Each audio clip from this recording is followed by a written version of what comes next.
still set goals for myself to strive. For many times I was laughed at and not believed in, but it was still a kid with a dream and a belief in himself. I feel I still have room to improve. I still set goals for myself to strive for. I'm never complacent with what I've achieved. We have money, we have everything, we have fame. But the most important thing is the family. Keep your family healthy, good, and take care of your family, because this is the most important thing in the world. Failing to prepare was preparing to fail. The night before a game, I ate the same food. I went to bed at the same time. I got up, I ate the same breakfast. Some people call it superstition, but it's a routine. I went on the courts with just a ball and a racket and a hope. Because you might be actually not feeling great physically or mentally, you're drained, but the confidence somehow gets you through. And when you don't have confidence, that's then when you have to sort of trust all the hard work you've done, and you have to keep on working hard so success comes back. I make mistakes, but I strive every day to be a perfectionist. Set yourself a definite goal and work hard toward that goal, and don't let anything or anyone stop you in the process, no matter what it is. I didn't really care about the standings or, the perception of my style or whatever, as long as I could keep learning these new tricks. And so as I was successful in competition and winning a lot of the events, my job was just to keep getting better. All of you, I know you got him. I know you got him picked, but the man's in trouble. I'm gonna show you how great I am. People perform better when there's no safety net. People perform better in sports and everything else if you don't have a plan B. We were down 1-0. If you walked into our locker room at halftime, you thought we were up 3-0. Nothing external can defeat the internal. The only thing that can take someone down or break you down is internal. Nothing external is strong enough. You just never give up, because you never know what can happen. You never know who you can inspire and who you can influence. I'm not going to go out and say I'm the greatest this or that. I was a kid with a dream. That's it. You have to fail in order to climb that ladder. You are fighting the greatest fight of all times. And I fought because I knew it was not doomed to be a losing fight. It couldn't be a losing fight. As long as you believe in what you're doing and you're doing things you love to do, then you can go out there and be the best at it. And that's, that should give you a lot of enjoyment, fulfillment in your life. Always keep an open mind that there's something out there for each and every one of you. And it's up to you to go out there and find your niche. You learn just to stick with it. I mean, there's lots of days where you don't really feel like doing it, or you don't feel like grinding it out, and you got to do it. Those are the highs and lows of being an athlete, and if you want to feel those highs, you got to go through those lows every now and then. This time when you run and you just want to stop, you just want to give up, like, to hell with this, I just want to go home. This day when you get up and you know what, you have a training today, you know it's going to be intense, and you're like, oh God, I don't want to go today, but you got to go. When you play sports and you're committed to something, the commitment, the responsibility of showing up to practice on time, to being there for your teammates, to listening to your coaches, it's a responsibility that you have when you're playing with a group, that you have to hold your end of the bargain. When you have to make a putt, you make a putt. You have to hit the shot, you hit the shot. You just sort of like drop into another zone, and you block out everything. Sometimes the will can outdo the skill. And sometimes a fella's will is stronger than the man who's actually better physically, and the determination and weakens the other man just to see him so determined. I still feel I have a lot to prove, not just as a player, but as a person, as a father. When I get to a point where I feel I can improve as a player, I walk away from the game. I am the greatest. Hard f***ing work. You put it in, you believe in it, you will succeed. Everything was done to try to learn how to become a better basketball player. Everything. And so when you have that point of view, then literally the world becomes your library to help you become better at your craft. Some of the best athletes, the greatest athletes in the world, do things when they're uncomfortable. You just have to stay calm, because it's not finished to the last point, no matter how close you get. I've been working so hard all my life to be here, and I was determined to get this. You gotta start from way down the bottom. You gotta let it grow up with you. And if you're successful and you try hard enough, you're bound to come out on top. Just like these boys have come to the top now. Mentally, we have a vision, we have a finish that we have to attain, and sometimes you have to do it when you're old and you're tired, and I think it's the test of your will to succeed.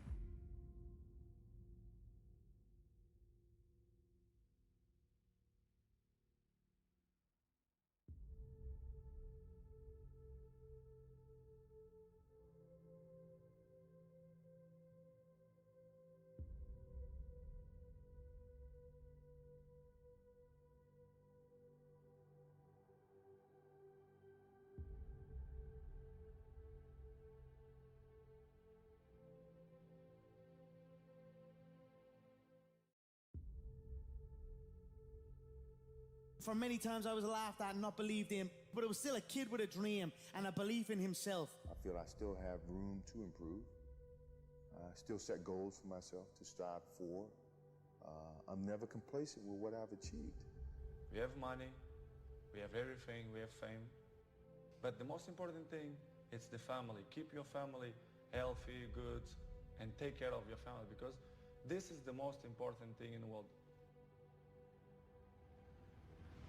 Failing to prepare was preparing to fail. The night before a game, I ate the same food. I went to bed at the same time. I got up, I ate the same breakfast. Some people call it superstition, but it's a routine. I went on the courts with just a ball and a racket and a hoe. Because you might be actually not feeling great physically or mentally, you're drained, but the confidence somehow gets you through. And when you don't have confidence, that's then when you have to sort of trust all the hard work you've done, and you have to keep on working hard so success comes back.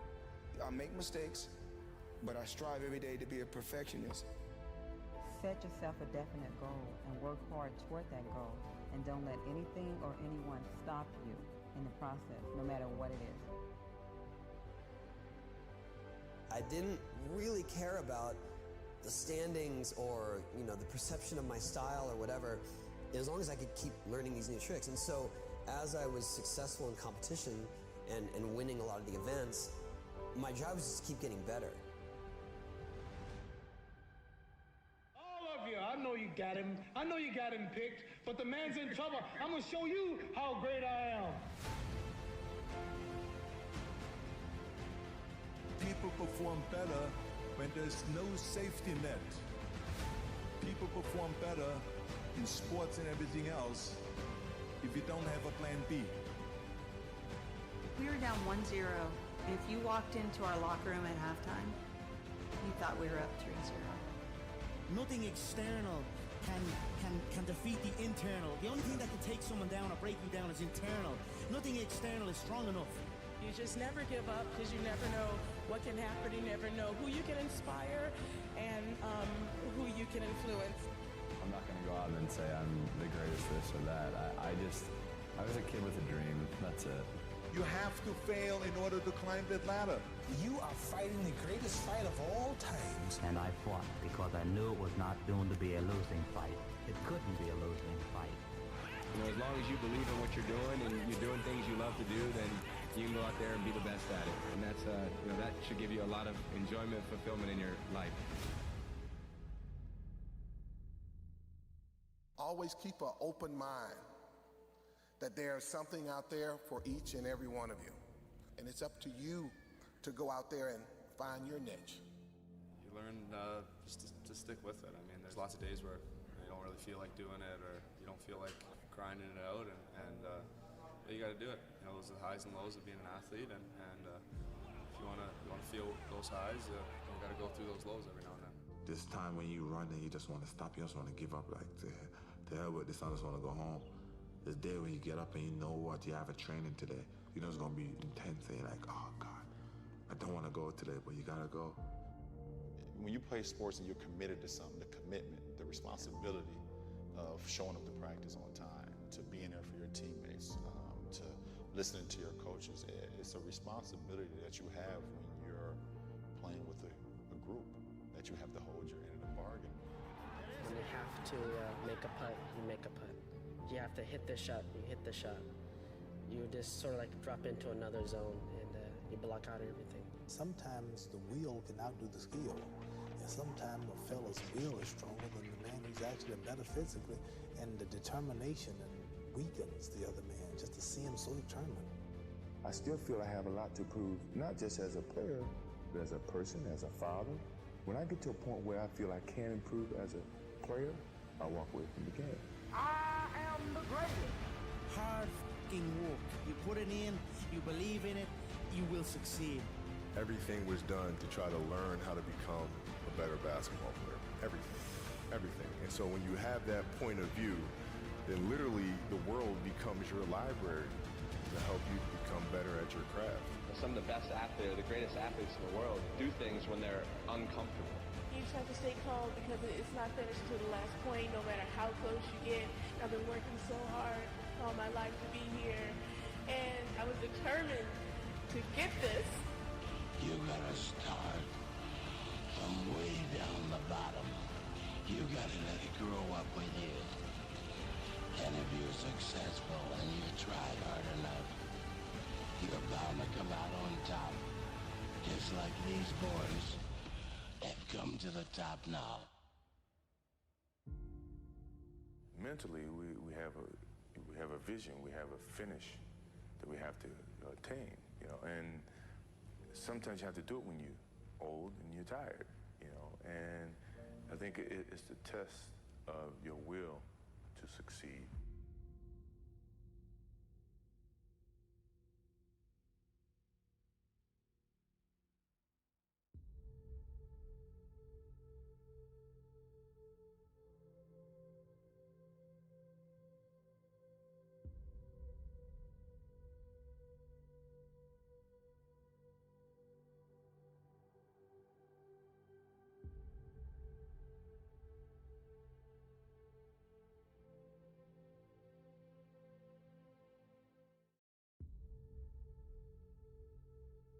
For many times I was laughed at and not believed in, but it was still a kid with a dream and a belief in himself. I feel I still have room to improve. I still set goals for myself to strive for. I'm never complacent with what I've achieved. We have money, we have everything, we have fame. But the most important thing is the family. Keep your family healthy, good, and take care of your family, because this is the most important thing in the world. Failing to prepare was preparing to fail. The night before a game, I ate the same food. I went to bed at the same time. I got up, I ate the same breakfast. Some people call it superstition, but it's a routine. I went on the courts with just a ball and a racket and a hoe. Because you might be actually not feeling great physically or mentally, you're drained, but the confidence somehow gets you through. And when you don't have confidence, that's then when you have to sort of trust all the hard work you've done, and you have to keep on working hard so success comes back. I make mistakes, but I strive every day to be a perfectionist. Set yourself a definite goal and work hard toward that goal, and don't let anything or anyone stop you in the process, no matter what it is. I didn't really care about the standings or, the perception of my style or whatever, as long as I could keep learning these new tricks. And so as I was successful in competition and winning a lot of the events, my job was just to keep getting better. All of you, I know you got him. I know you got him picked, but the man's in trouble. I'm gonna show you how great I am. People perform better when there's no safety net. People perform better in sports and everything else if you don't have a plan B. We were down 1-0. If you walked into our locker room at halftime, you thought we were up 3-0. Nothing external can defeat the internal. The only thing that can take someone down or break you down is internal. Nothing external is strong enough. You just never give up because you never know what can happen. You never know who you can inspire and who you can influence. I'm not going to go out and say I'm the greatest this or that. I was a kid with a dream. That's it. You have to fail in order to climb that ladder. You are fighting the greatest fight of all times. And I fought because I knew it was not doomed to be a losing fight. It couldn't be a losing fight. You know, as long as you believe in what you're doing and you're doing things you love to do, then you can go out there and be the best at it. And that's, you know, that should give you a lot of enjoyment, fulfillment in your life. Always keep an open mind that there's something out there for each and every one of you. And it's up to you to go out there and find your niche. You learn just to stick with it. I mean, there's lots of days where you don't really feel like doing it, or you don't feel like grinding it out, and you got to do it. You know, those are the highs and lows of being an athlete, and if you want to feel those highs, you got to go through those lows every now and then. This time when you run and you just want to stop, you just want to give up, like, to hell with this, I just want to go home. This day when you get up and you know what, you have a training today, you know it's going to be intense, and you're like, oh God, I don't want to go today, but you got to go.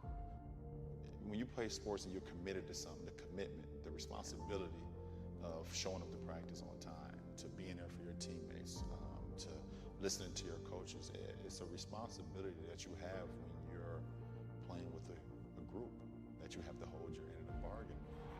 When you have to make a putt, you make a putt. You have to hit the shot, you hit the shot. You just sort of like drop into another zone and you block out everything. Sometimes the will can outdo the skill. And sometimes a fella's will is stronger than the man who's actually better physically, and the determination and weakens the other man just to see him so determined. I still feel I have a lot to prove, not just as a player, but as a person, as a father. When I get to a point where I feel I can improve as a player, I walk away from the game. I am the greatest. Hard fucking work. You put it in, you believe in it, you will succeed. Everything.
Could you guys hear all that? Because I just noticed it might have been muted.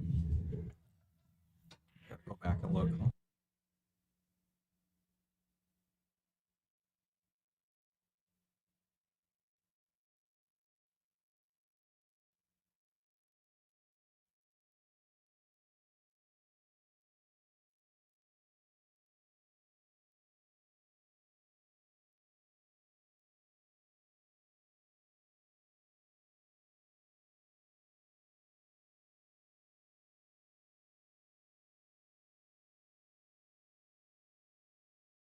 All right. Anyways, guys, this is Lance Lisciotti, Make a Score Tour, joined by Hunter Smutney. We have a race to 13, Kevin Kiely, 575 versus Mike Ash, 527.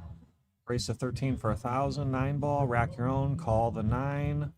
Joss Tour fouls. If you move a ball in the act of shooting, it's a foul. Before or after is opponent option. 3 foul. 3 foul, push, jump, all allowed, pretty standard. Shot right there. Paulo, Dan Ucello, Rob Slota, thanks for liking the stream. We've got Daniel in the chat looking, and Chris Wheeler looking to make a bet. Daniel's going to be playing Mike Ash tomorrow night, race to 11, so you know he's going to be interested in watching this match.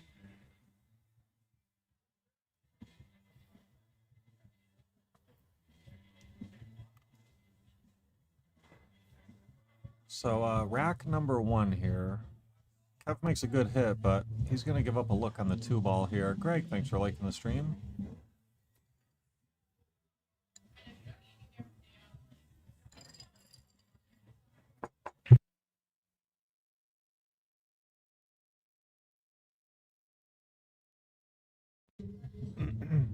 Oh, Mike couldn't cut that 2 in, so tried to get behind the 9. Looks like he fell a little bit short.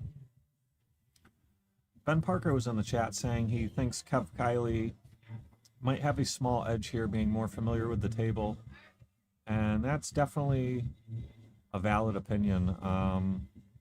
It is a tough table. It's a 9-foot blue label diamond, 4 1/4 inch pockets, very worn cloth, so it's not easy. It's tough to pocket balls and get the cue ball around the table.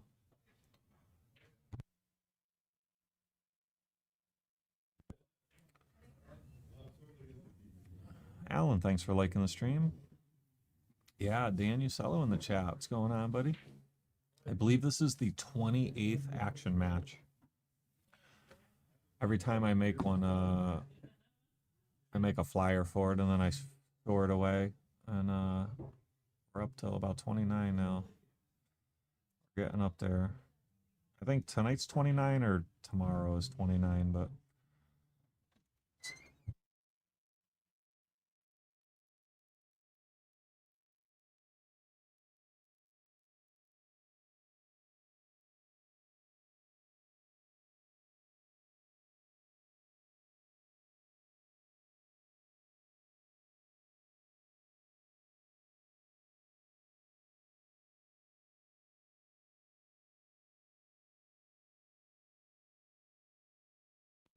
All right, sorry guys, just had to deal with something real quick. Mike Ash misses the 4, but didn't give up much. This is tough leave here. You can try to cut it in top left corner, but it's tough. Cue ball. You just got to go up and down. Probably better off playing safe, buying the 5 here. Or the 8.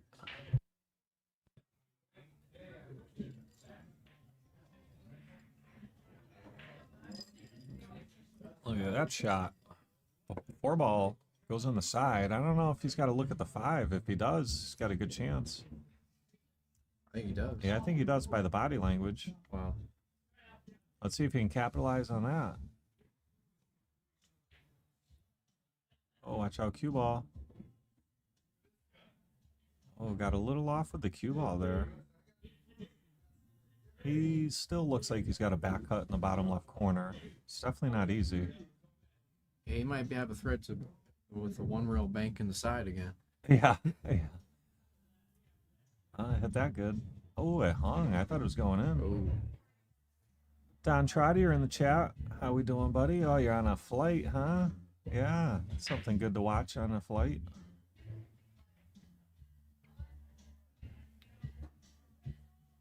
I remember back in the day, you couldn't even like use your phone on an airplane. Mike's got it's a little tricky here. You got to get the cue ball out of there and around the 9. Got him perfect. Yeah, not ideal, but you know what? It looks like he's got a pretty decent look at this top left corner, and then he can hold for the 8 in the top right corner next, but this is not easy. 8 to the 9 isn't easy. Now it's looking like he's got to take a stop shot and a long look at the 9. Let's see what he can try to draw back if he feels good about it. Wow, well, he hit that pretty good. That was a very nice stroke by Mike Ash. A lot of players there probably would have played the stop shot and increased their chances of pocketing the 8 and taking a tougher 9. But Mike hit that very well, and that's a very nice way to start the night off for Mike. Strikes first, taking a 1-0 lead. Cliff, thanks for liking the stream.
Let's see. Mike makes 2 balls on the break, and I think he broke dry the first rack. We got to pay attention to his wing ball.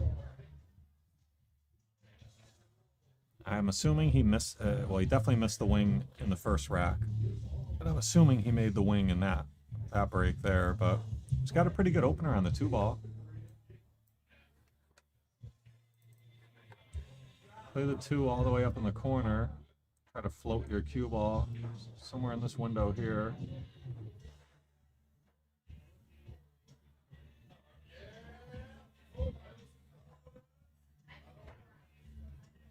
And he's going to miss the 2. And now Kev's got a pretty good opportunity here. He's got a nice starter on the 2. Pocket it. Try to come back for that same window.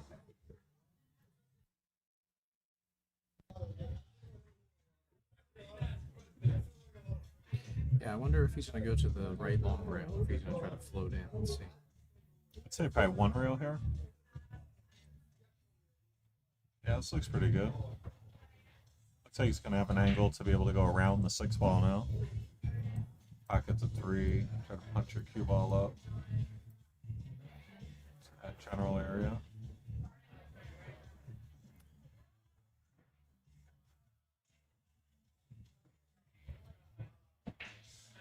You know what? It looks like he's going forward. He must have an angle going to the bottom rail. Oh, okay, he didn't. He went around 3 rails. Turned out nice there. Yeah, very nice leave here. Pocket the 5 ball, top right corner, go to the top rail, and head straight towards the 6.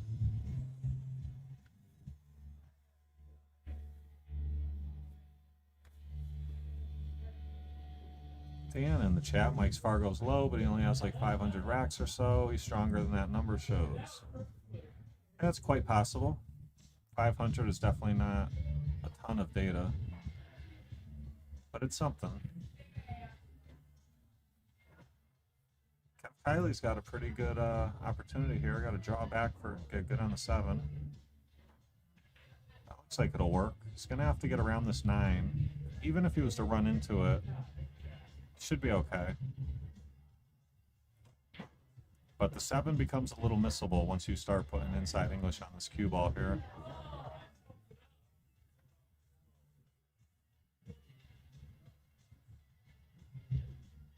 Good shot there.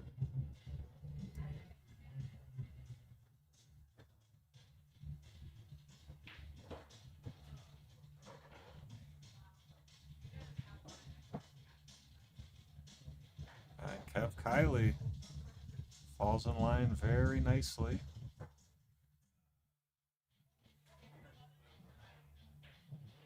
ties it up, 1 rack apiece.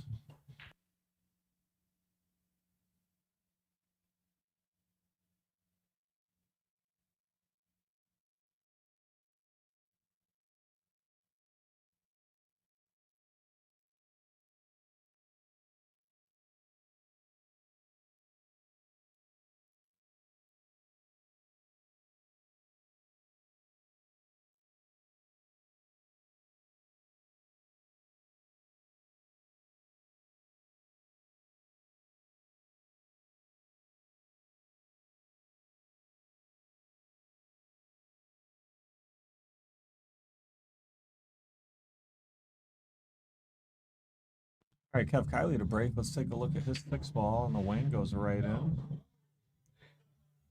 8 ball looks like it's tracking. Nope, hung up.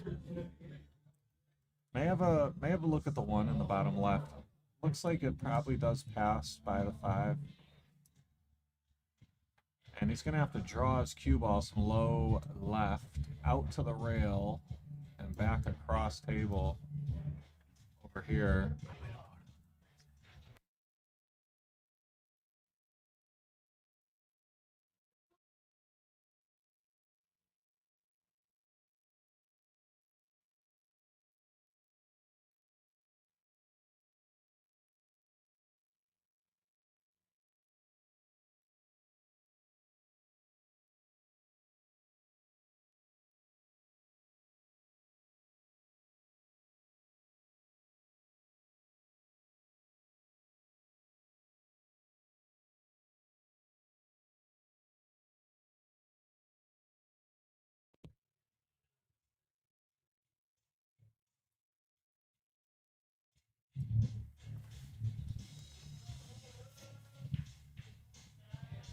Oh, that pocket not being. Oh, look, 5 ball. So far, that pocket's been not too friendly to Kev. Second ball, he's hung in it, but catches a roll. Wow. Gets the 5 ball down. All right, this is a big shot right here, trying to get shape from the 2 to the 3. Yeah. Okay. Anytime a ball's hanging, it's tough to get the cue ball out of there. Kev straight draws it out. Got pretty good.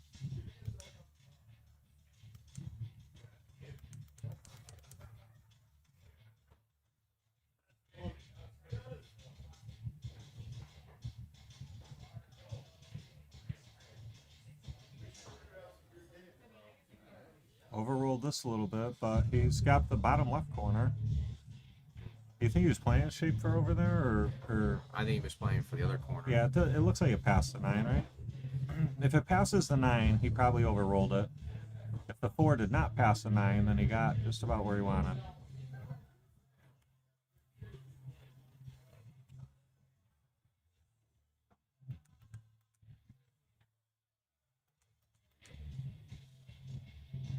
Oh, misses the 4. But what's he going to give up here? Mike does have a back cut here, some low left on the cue ball. Cue ball goes to the rail and comes out. You can hit this soft and spin it, but yeah, it's a decent shot because let's say you just slightly undercut this ball. Since you're hitting it with speed, the ball's probably going to go 2 rails, maybe hit the 3rd rail. Oh, like around here or farther? No, I'm saying like he's probably going to hit it with speed, so the 4's going to bank 2 rails almost to this bottom left corner. But if he hits it just a hair short of making it, it'll hit the long rail first and bounce to the bottom rail. Possibly, yeah. Okay, I could dig it. Yeah, I see what you're saying.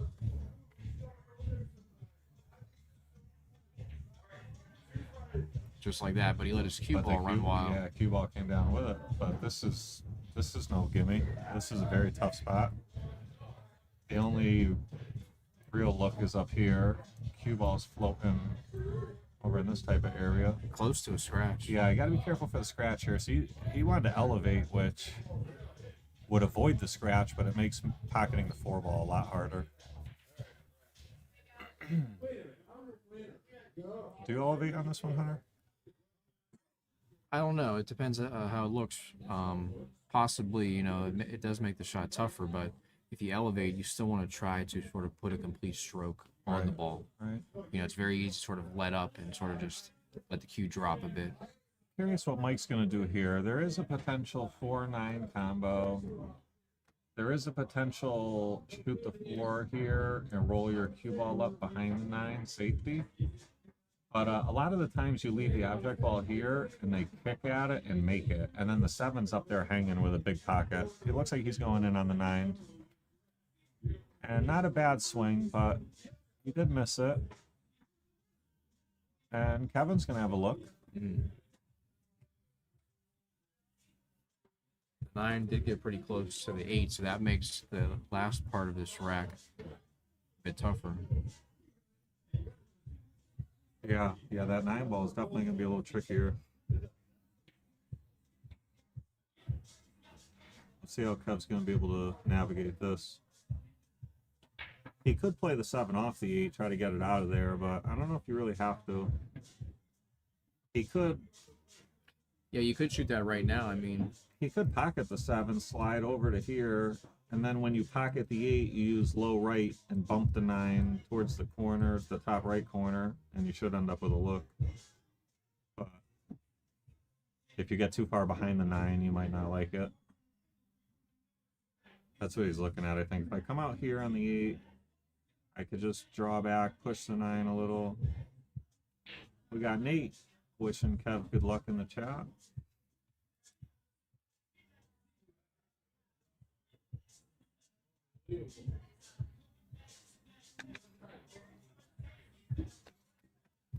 This looks like it'll work. Let's see what Kev... Is he going to use low right here and go into the 9? And we'll see. He might be able to use center right. Yeah, he might be playing for the 9 in the same pocket next. Go 2 rails. He went out. Look at this shot. Wow. This is really good. How about that one? That was a keeper. Very nice shot right there. Perfect. Both players coming out swinging. Kiely with a 2-1 lead.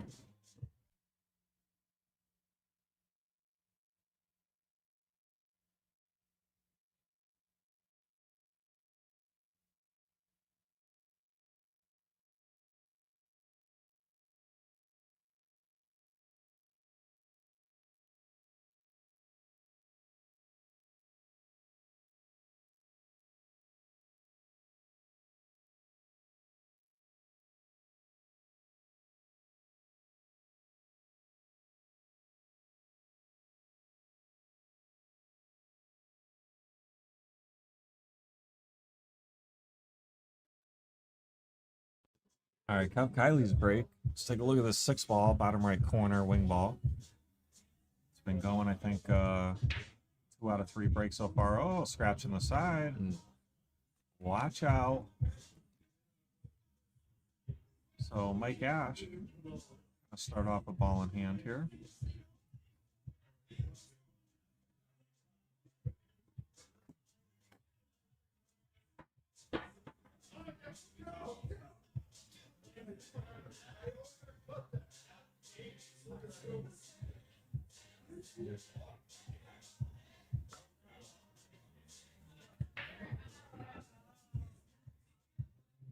Pretty good looking layout here.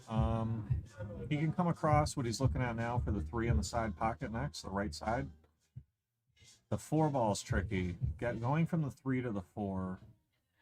He'd like to get on this side of the 3 so that when he pockets it, his cue ball's going to come over here somewhere. Oh, he's going to miss the 2 ball.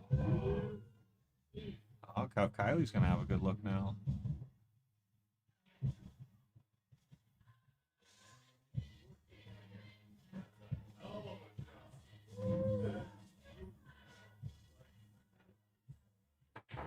Might be able to hit it, like, aim pretty thick at this, just a hair to the left of straight on, and kind of like draw your cue ball. But you can also do something like this. Yeah, I'm not sure. I'm not sure what he was playing for there. Maybe the top left corner. Maybe the side, but I guess the other thing with like that shot that was tougher is that he didn't use the long rail. Right. Yeah, I don't know if it goes on the side, yeah, but I don't know if it does. It's close. Yeah, Dan, I always thought that would be awesome, having a camera on both. So, like, even in between racks, I could switch over just to see what's going on, because most of the time there's somebody over there gambling too. Maybe in the future. This is a tough shot here. Probably gonna have to jack up a little, some draw or some low right. Bring a cue ball towards the 4-ball next for the side or the corner. Oh, he was pretty dead straight there. Shot. I can't tell if he can cut this in the side. If not, he can try to play the bank cross side. And your cue ball will naturally go 2 rails, hit the long rail, bottom rail, and just bounce up a bit for the 5 on the same side. That's one possibility. Yeah, yeah. Oh, yeah. Just like that. You were talking about the bank. Yeah. Yes. Yeah. Yeah. That was a nifty shot. Nice hit there. This is no gimme. It looks easy, but these side pockets are tough. And he gets that down.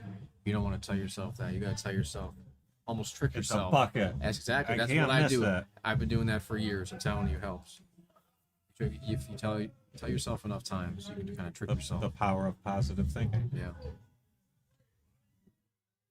Oh, watch out. Watch out. He's all right. And he's got an angle going towards the 8. Cut the 8 in. Have his cue ball either go 2 rails and up. It depends on the angle. With this, yeah, it all depends. You want to find out like where the blocking line is. It almost looks like he's got to slow roll it like that. Yeah. Yeah, see, his angle was going to come out like here. Mm-hmm. Yeah, that's no good. So he played that one good. He got a little maybe straight here. Might have to draw back for the 9 in the same pocket next. Yep. Very nice speed. Yeah, great shot there. Yeah, he got real good on this 9.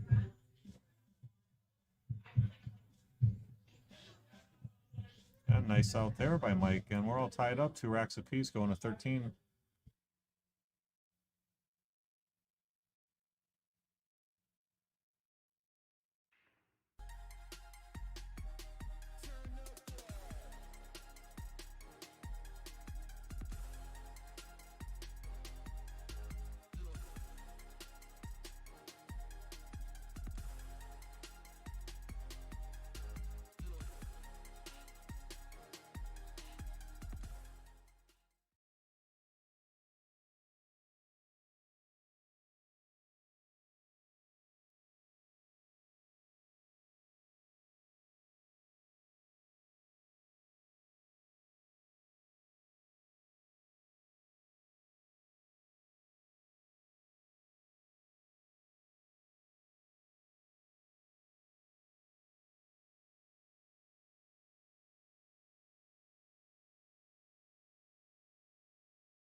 Okay, let's take a look at Mike's break here. Pink 4-ball, bottom left corner. I believe he missed it in the opening break. And with switcheroo. With template 9-ball, definitely got to get that wing ball going consistently. He forgot he had a break cue. Yeah, yeah. Looks like he found it though. Looks like a trusty old BK Rush. I use a BK Rush. You do too, don't you? Yeah, I have one. Yeah, they're great break cues. The wing ball did go in, but not going to have a good look at the 1. We may be seeing a safety behind the 5, or thin it on the left side. Try to do like one of these types of deals. And there's actually, yeah, I like that because you're sending the 1 ball this way where it might get behind the 5. You got the 6-2, 9-7 as blockers all over here. I agree with you. Yeah, I think that's the shot. Come off the left side of the 1. Pretty thin. Yeah, and try to get down anywhere over here.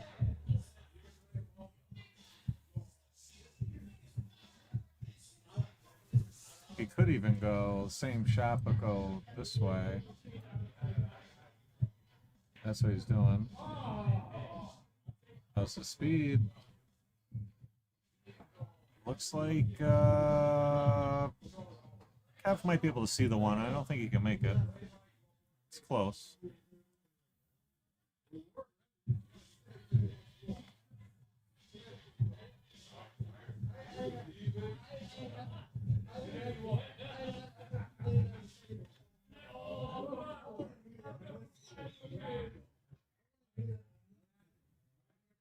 Kev trying to play safe here. He needs a big bounce. He got it. Looks like he's gonna get it. I think Mike's gonna have to kick here off the bottom rail. That's a sneaky little shot there. Yeah, that was pretty crafty. Mike can kick this way or he can kick this way, but it's a thin ball going that way. That's what he's looking at. He's looking at the, I don't know, I'm not in love with that. Now, you could make it in the corner and have shape at the 2 on the side next going this way. Yeah. But it's a tougher hit. Oh, pretty good swing. Look at this. Nice speed. Yeah. Yeah. Made a good hit there. He was confident he'd hit it, and he did. It's tough to go for this one and get shape on the 2. Yeah, cue ball's flying up table. I think we're going to see a safety here. You got to watch the 5 ball, so if you go up table trying to get to come back down. Oh, look at this. Oh, he could back. Yeah, he's trying to use the 6 as a stopper, and I think Mike's going to have a window or a rail first. So he slightly overcut that. Yeah. I'm thinking if he cut it to actually make it. He goes beyond the 6? I think so. Yeah, I think so too. This, let's see how Mike's touches here. Is he going to hold for the side? Ooh. Out the 1 a little full. Nice idea there. I like the idea of going rail first. Yeah. Yeah. It'll take you in line and keep you low, close to the bottom rail, which gives you a bigger zone for the 2 on the side. Yep. And now Kev has a nice starter on the 1. He goes rail first, but looks like it worked out. Looks like it worked out. He's going to have to bring the cue ball back to about where it is now, if not even more to the left side of the table. I wonder if like Carlo Biotto would play to intentionally bump the 9-7 here. Oh, yeah. Yeah, that actually would have been a pretty good opportunity to break that open. But you know what, though? You can make the 6 on the side and then fall below. You could go here and send your cue ball here and play the 7 short side. It looks that like, is true, yeah, as long as the 7 goes. So he's got to get his cue ball like around here because he wants that angle to back cut the 6 and land in this zone here with the cue ball. I agree. So he's going to want to pocket that 5 and probably do one of these. I like spinning at 2 rails. Only because then you have a larger zone to stay below the 6. You're coming in a nice line like this. You're saying like that, but don't run that far, obviously. Or something like along those lines. Yeah, you're saying like here. Somewhere in here looks pretty good, Kev. If you go 1 rail, there is a danger of getting behind the 8 or a scratch if you overrun. And I think he did all right. I think he did pretty good here. I think he's going to be able to back cut it. Cue ball is probably going to be heading pretty steep, but he may be able to slow roll this and settle around here. We're going to find out.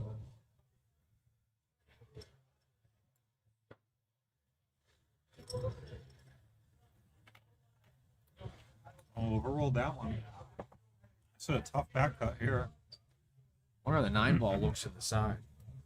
Yeah, that it kind of looks like it's lined up over here, but who knows? Looks like he's going in on the cut.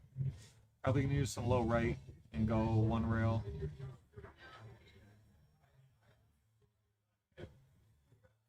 Not a bad miss.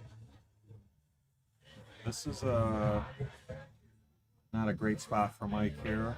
He can bank the 7 and try to send his cue ball this way. I like that shot. With this shot here, you want to try to use like max left spin and slow roll it. Oh, he's going to catch it too thin. If you catch that thicker, yeah, it'll allow you to get the 7 ball onto the long rail, and that spin will take off the bottom rail, possibly getting you behind the 9. And now Kev, nice opportunity here. How's the speed looking? He might be on the wrong side, but he's going to have options.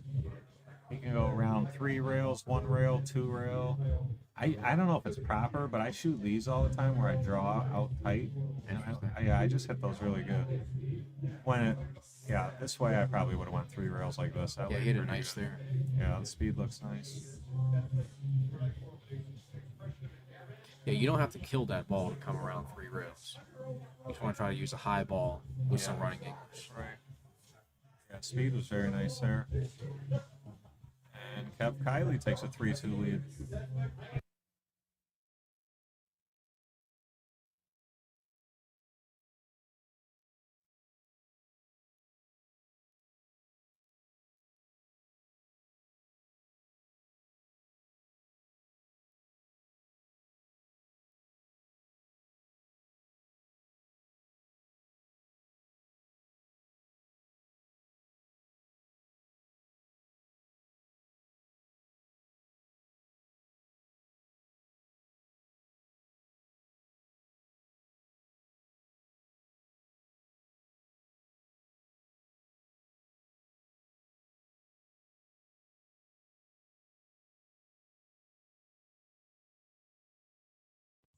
All right, Kiely to break. Let's take a look at the 6 ball, bottom right. So far, players have been making the wing, yeah. All but 1 break. And look at the 1 ball. 4 ball. 1 ball cooperated nice, hit the points and settled right there. So, 2 balls down on the break. And a nice starter on the 1. Yeah, let's see how he navigates to the 3 here. Yeah, this out. Yeah, 3 to the 4 is going to be the key to this rack. I might come around 3 rails and try to shoot the 3 in the top left. Yeah. You, cut the 1 in, have your cue ball do like one of these. Something like that. I'm going to play to try to hit closer to the side pocket on the right long rail, as opposed to closer to the top corner. Oh, wow, he was a lot straighter than I thought. This looks pretty good. If he can just draw back a little. Is he jacked up here? Yeah, that's a good question. Looks like he can address it. Back at the 3 on the side. Bring your cue ball. This type of angle here. You could actually just stop right here and then have the angle and use the left long rail next. Yeah, let's see how he does on this shot here. He did well. Nicely struck. Yeah, he's got the corner, punch off the left long rail, come back out for the 5. Yeah, he felt very nice on this 4 ball.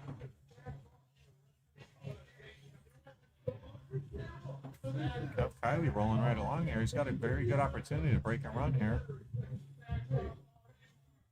He might be able, I don't know if he can punch out or if he can just roll to the long rail and bounce off like 6 to 8 inches. Oh, but that's the 3rd time in this pocket. Same pocket. Wow. 3rd time so far. This pocket has not been friendly to Kiely so far here. And now Mike Ash, look at this opportunity. You cut the 5 in, you bring your cue ball up, you shoot the 7, shoot the 8, stop shot, shoot the 9. Yeah, nice. With this shot here, it looks like the thinner you hit the 5, then the straighter you can come off the bottom rail up. Yep. You can just probably use like a high ball. And you have a pretty decent margin for how far out the cue ball can get. Like, even if it gets where it is now, you're still great on the 7. Right. The whole time you bounce off this rail, you're coming into the line for the 7. Yeah, that was definitely not. That was a little wider than he would have liked on the 7 here, but he's still fine. He can just roll. The only issue now is you kind of got to roll this in rather than stroke it or punch it, you know? Mm-hmm. You definitely, rolling balls is not comfortable, especially at this distance. Let's see, you might dig into this with a little bit of draw. Yeah, he used some low left there, spun it in. That was a great shot. And now he's got a very ideal angle here to where he can just use some draw and he'll get off that rail and be very nice on the 9. This is not an easy shot, though, on this table. He's rattled quite a bit on this table. Yeah, it didn't hit that one his best. Where's this 8 gonna stop? Yeah, is it gonna get to the rail? Wow, pretty decent roll there. Kev has a look at it, but it's thin.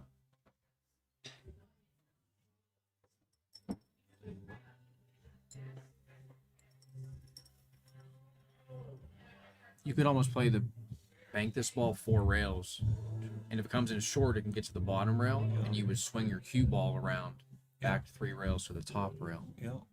Cap trying to get behind the 9 there, and he's going to give Mike a long, straight look here. Now, this is similar to the 8 Mike just missed, kind of long and straight. That might, let's see how he hits this one. He missed that one too. And long and straight ones are not easy, especially on these tight pockets. Kev once again with a thin cut. This one's definitely a lot more doable than the last. This one he's definitely going to go in on, I think. I don't think he's playing safe here, but it could be thinner than it looks. Good shot there. Speed's looking pretty good too. Yeah, very nice shot there.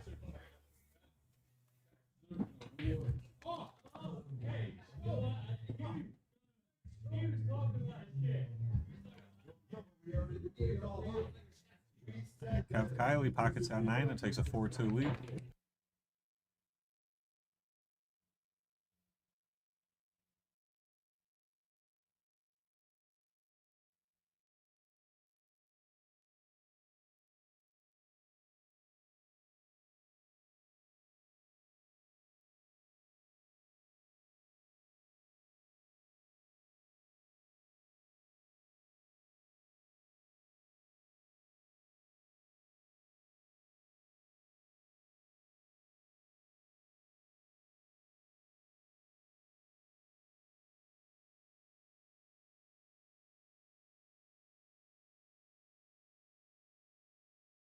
All right, Kiely up 4-2.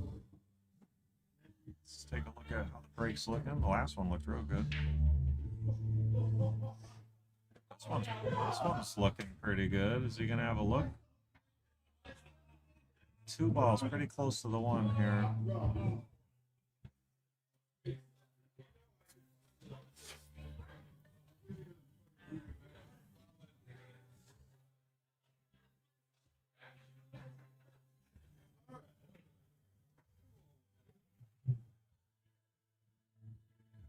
Looks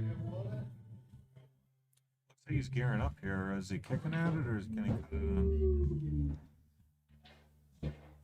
He cut it in. Nice shot there. Yeah, you know what? This it's got a decent chance to break and run these. 5 balls a little tricky, but going to the 7 after the 5 is not too tough. It's a big shot right here. I like to see him almost play the 3 in the same pocket as the 2. Yep. Yeah, I think he was trying that. Let's see where he got. We're going to find out if it goes in that corner. It might go. It's close. Might have half a pocket.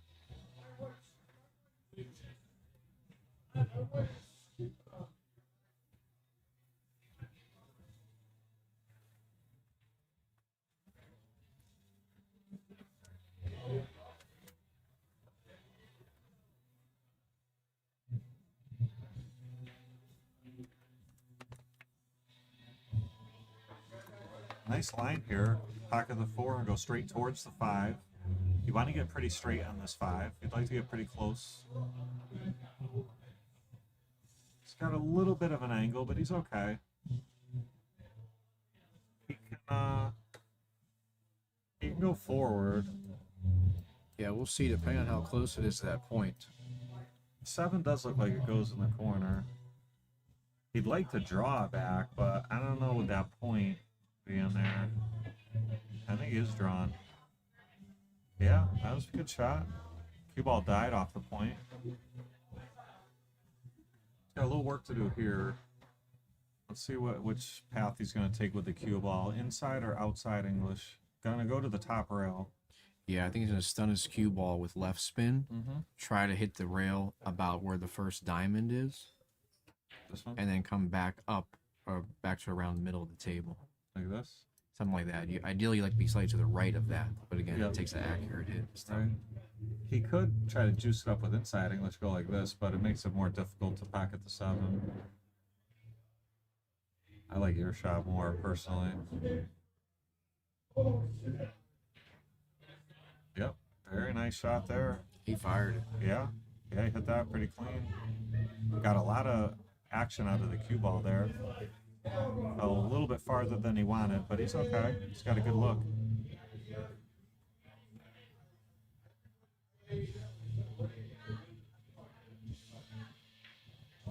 Oh, misses the 8. You could see how hard he hit it, that he was a little flat, trying to muscle that cue ball back towards the 9, but didn't give up much here. Mike can go in on the bank. I know you would, Hunter. I don't know.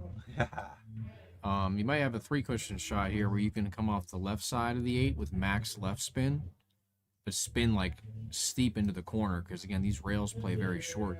So actually hit the top rail, then the long rail, spin to the right long rail, and possibly try to get your cue ball frozen to the bottom rail. You're not as worried about the 8 ball if your cue ball is tight enough. Basically something like that. Yeah, well, he's trying to use the 9 here, or get to that bottom rail. How's the speed? It's close. I think he got there. It's mighty close. Kev might be able to see the edge. If he can, he'd love to play the bank. I know you're banking this one, Hunter, if you can see the edge.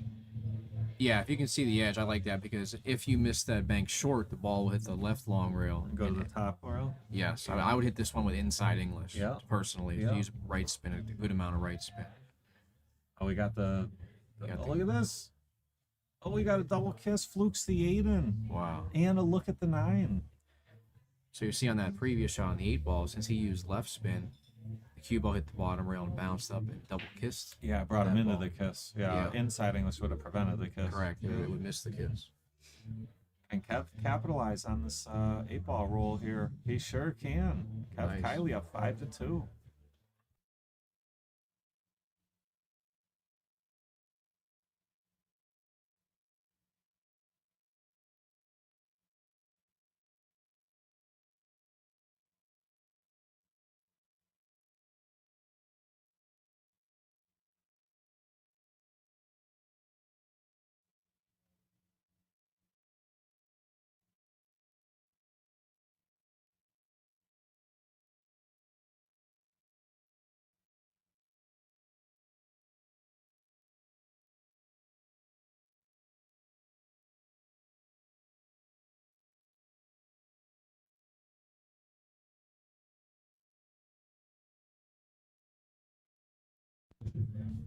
All right, Kev Kiely rolling right along here with a 5-2 lead.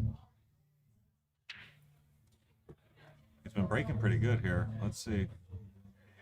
He pockets 1 ball on the break, the wing most likely. May have the 1 in the side.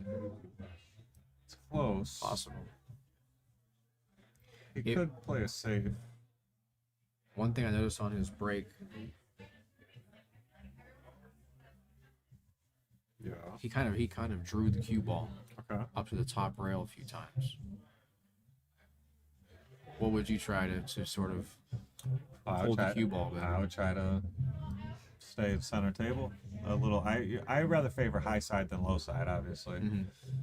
I break from here, and I try to make the 1 ball go like this. Okay. Up to this corner. That's my personal break.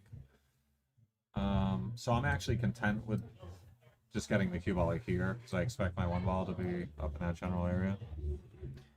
So I guess you'd have to hit your cue ball slightly higher to prevent the draw? Yeah. Okay. Yeah, I just do a slight pop. I don't really crush them. I used to crush them. But now there's a lot more template play where you just don't have to. And Kev's going to have ball in hand, so you can shoot this 1-9 with the 2-8 tied up? I think so. Yeah, I think you're right. Good call there. Yeah, the 2-8's tied up. You might as well take a swing at this.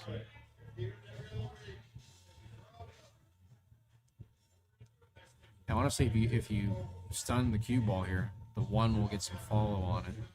Carry him off the 9. You could possibly make the 1 ball here also, depending on the angle. Oh, almost made. Oh, he double hit the cue ball, I think. Oh, he's lucky that 9 really? ball went in. Wow. Wow, is he lucky that 9 dropped? Oh yeah, must have double hit the cue ball.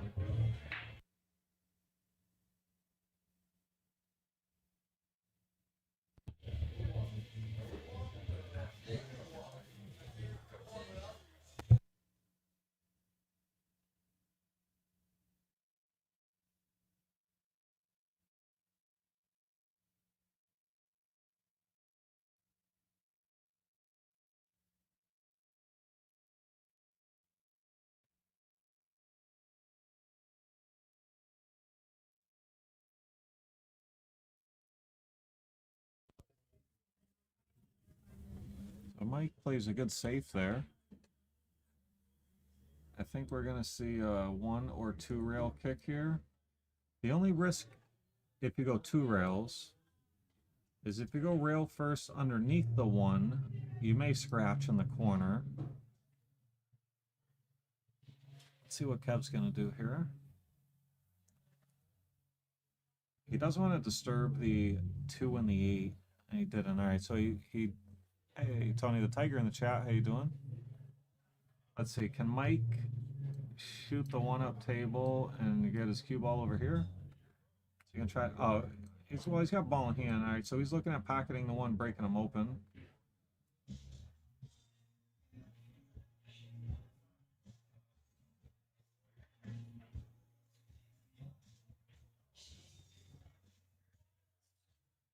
I think, let's see, ideally, I think you'd go into the 8 ball, not the 2. You want to try to hit the 8. Yeah, this looks like it'll work. That worked out very nice. Lawrence, thanks for liking the stream. So he's got the corner or the side. The corner offers position better, rolling forward. The side probably brings your cue ball into the 5. Oh, he found the scratch, though. Fired the ball in. Scratch in the side. Now Kiely with a 5-2 lead and ball in hand on the 4 ball. Not a bad looking layout here. Start with the 4, bring your cue ball down, shoot the 5, shoot the 6, the 7, the 8, the 9. This is a touchy shot here. Got to get through this one. He got just about perfect. That was touchy and well executed.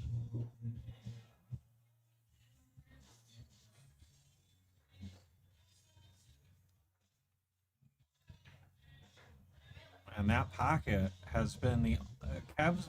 I don't know if Kev's missed a ball in any other pocket, but that one, that pocket has been his kryptonite so far. All right, Mike Ash, good opportunity now. Opening look at the 5.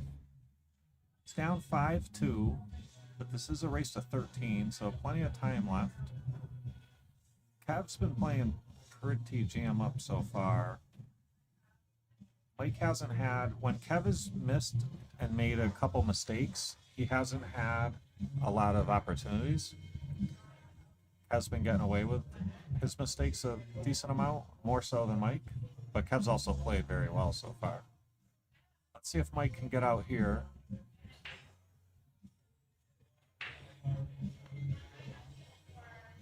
This is no gimme. He's got a couple options. He doesn't want to run into the 9. Tony the Tiger, thanks for the stars, brother. It's greatly appreciated. So Mike used, I believe, a little bit of left there, brought the cue ball up and down. Is pretty long here on this 8. This is tough. This is not a gimme here. Cue ball is going to be tracking towards that bottom right corner if he only uses like high or center ball on this. Let's see what, this is tough. And misses it, and looks like he's going to give Kev a nice opportunity here on this 8. Kev's got a natural angle going towards the 9.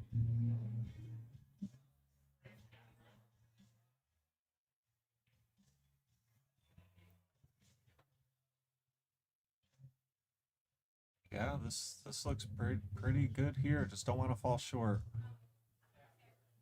Yeah, that's very nice speed.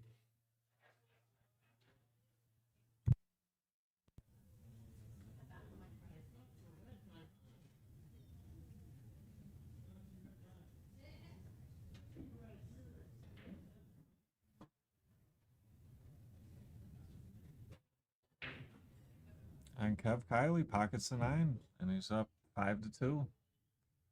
Or, I'm sorry, 6-2, I believe. I don't think they adjusted it. He's up 6-2.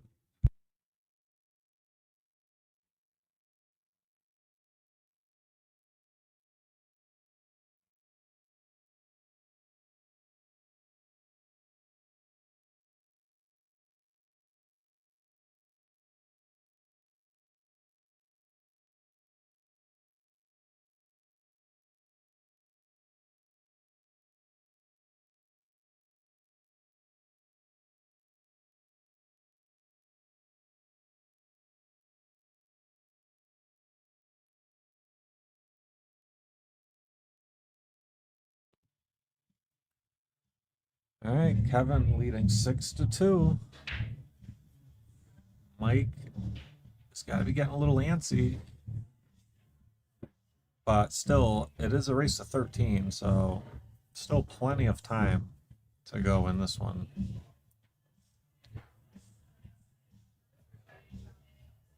Kev pockets a ball in the break, but let's see. It looks like he's eyeing up the 1-2 combo, top right corner.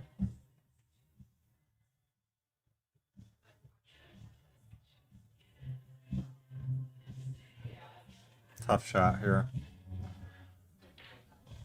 Yeah, that was not easy. Now the 9 got a little goofy with the 5. 3-4 is a little tough here.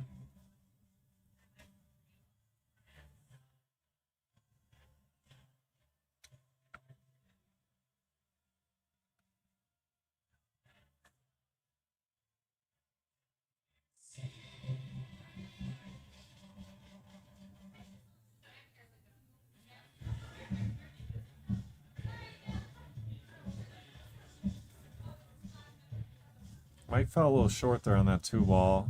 I think we're going to see a safety now. He may go after the bank. Yeah, all safe. I think that's the right move there. Might have gotten behind the 3. It's close. But these balls are pretty tied up. They don't lay too good.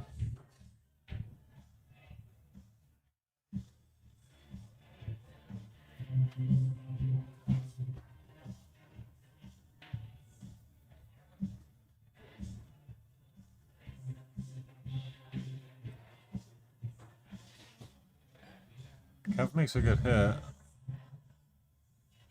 But Mike will have a look at this bottom left corner. But that 3 ball's in a tough spot. It may go in the side. It's tough to tell.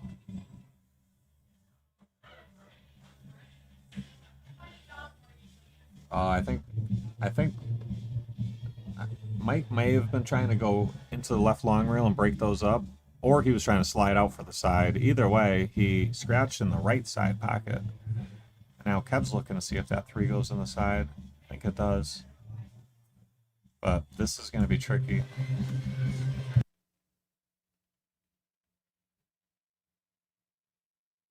Oh, Kev misses with ball in hand, and you see him laughing. He's chuckling a little bit there. We've all done it. But, a lot of work to do here. He does have an angle going towards the 3 for the corner or the side. Oh, and Mike misses the 2.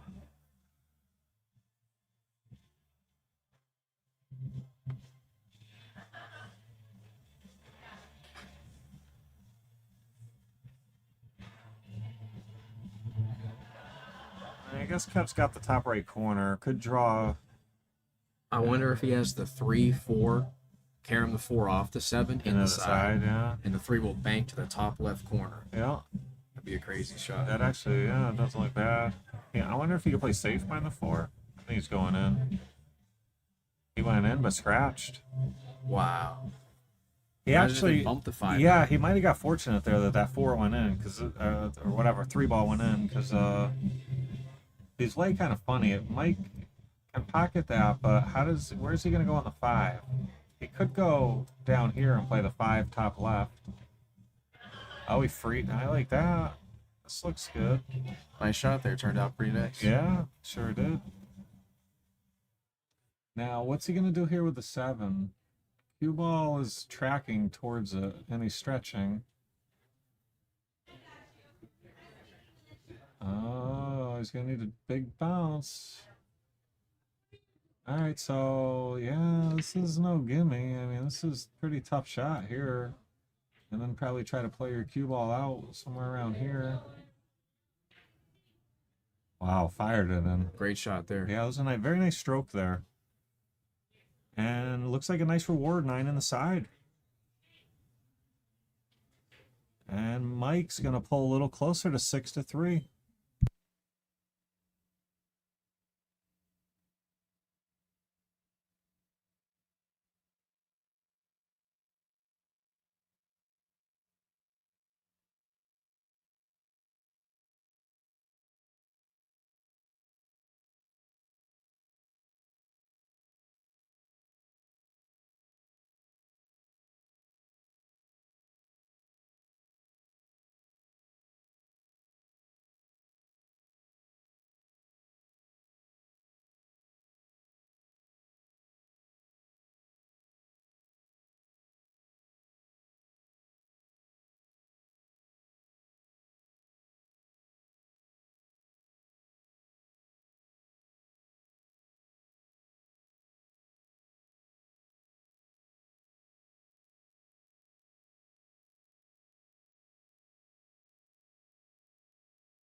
All right, Mike Ash to break.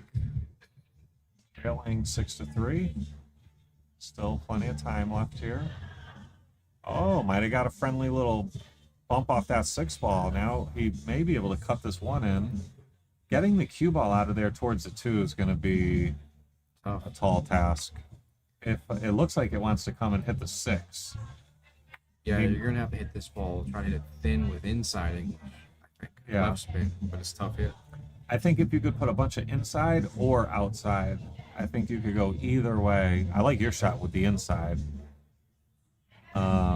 Then it brings the scratch, though, in the bottom corner. Yeah. Bottom left into play also. Yeah, you could go one rail straight to the drink here if you go inside English. I think Mike's going outside English here. Let's see if we can get around the 6. All right, gets the cue ball down table, but not going to have a good look on the 2. I think we're going to see a safety here. Bank it up. Play the cue ball behind the 7 or 9. I like trying to go hit the other side of the 2 ball, hit it thin, and try to go behind the 5-6. Yep, like this. That's another possibility. Like this? Yeah. That's what you're talking about, and send the 2 like over here? Something like that. Might have 3 railed it straight in. Yeah, all right. Kiely's going to have a look. Not a bad look here. He can go high left 3 rails, or he can go low right one or 2 rails. I think he'll probably go high left. Yeah, with this angle, it's pretty natural, and you don't have to contest with the 9. But that pocket has been not nice to Kev so far tonight. He wishes they could block that pocket off and play 5 pockets. Remember Earl Strickland played Darren Appleton on a table with no side pockets? Do you know about that? Or was that before you started playing? Yeah, I actually ended up playing on that table one time in West Virginia. How was it? It was wild. Yeah. You know, it's just there's no sides. You can only play in the 4 corners. Remember, I actually It's a played 9-footer, right? Yeah, it's a 9-foot diamond. I remember actually played a guy over there. Yeah. Some 1 pocket on that table, and it was interesting. You can go for some banks right that you can never go for. That's awesome. I'd love to try that out. That'd be crazy. I want to see them make a 1 pocket table with just 2 corners. But it kind of changes the up table game, you know? But, yeah, it does. But I would still like to see how has that never been done? I think I'm pretty sure it has. I think I've seen a picture of it in a book, dude, maybe of an old table that had just 2 corners. That was it. The top 4 were no pocket. That should definitely be a thing. Like Diamond should have like that table for sale, ready to buy. Look at this. As we're talking, Mike's been taking care of business here. If he hits this ball good and gets the cue ball back to around where it is now, or even a little bit above, he'll be in good shape here. Oh, hit the set. Watch out, cue ball too. Hangs the 7 and scratches.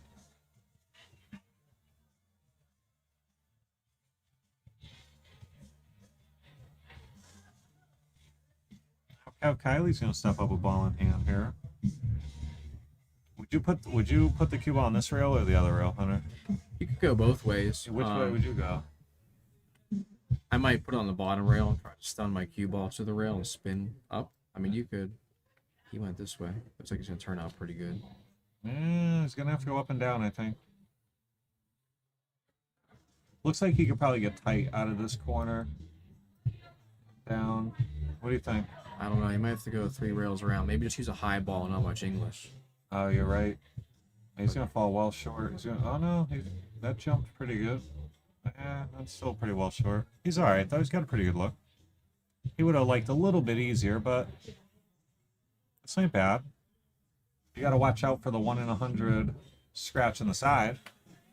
That's a thing. Yeah, I think if you use maybe a touch of right spin, I think you can avoid the scratch. Yeah, I like outside here and going 2 rails short of the side, just like that. Very nice shot there by Kev. And that's going to be good for a 7-3 lead.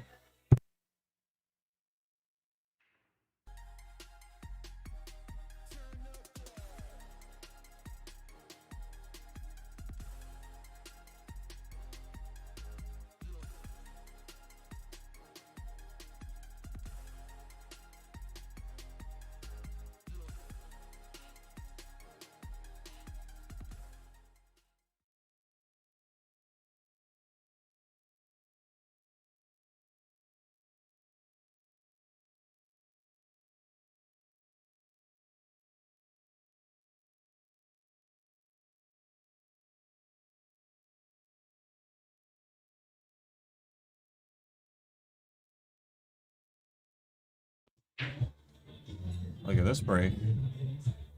On the 2 again. Oh, look at this. And this 5 ball's in a little funny spot, though. This is the key right here, the 5 ball. He can pocket the 2 in the corner, and then the 4 in the bottom right. But what's he going to do with the 5? He can go down table and play the 5-6 combo, or he can try to get over in this like perfect window and cut the 5 down the rail, but that's asking for quite a bit. I probably like cue ball here, pocket the 4, slide over here, shoot the 5-6 combo, and then you probably shoot the 5 in the top right corner after that, or the top left. Let's see what Kev has in mind here. Yeah, tough to tell what this angle really looks like.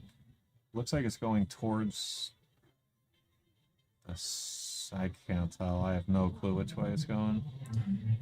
Wonder like if he has to play kind of like trick shot where you bank the 5 and you play the like if you stop the cue ball close to where the 4 is. Yeah. Say you bank the 5 down to the bottom rail. Yeah. Try to make the 6 with the cue ball. And where are you going to shoot the 5 next? If you have some angle, you can stun it with English and hopefully have it hit the bottom rail first. Yeah. Then the long rail bounce back out towards center of the table. Okay. Yeah, he might be doing something. Let's see what he's got here. He's going to go all in on the 5, or maybe a shot like you're talking about with the cue ball, but... He does have a cut here, but he has to watch, getting hooked behind the 8 Oh, ball. yeah, he could cut this. Let's see which way he goes here. I would assume he's cutting it, but he might bank it. He went in on the cut. It was pretty close. Look out, watch out 9. Yeah, I wonder from here, do you think he could make the 6 from here? From right here, right now? Yeah. He might, yeah, he probably could. He might be able to edge the top edge. What do you think? It's I close. can't tell. Yeah, it is close. If that's the case, then I like that because you have some margin for error getting close to the right long round. Looks like Kev's going to get away with this miss on the 5 here. Not a bad looking jump, though, for Mike. 6 balls hanging. Got to jump it in and really stop that cue ball. The angle, I don't know what the angle looks like. Oh, miscue. Miscue on the jump shot.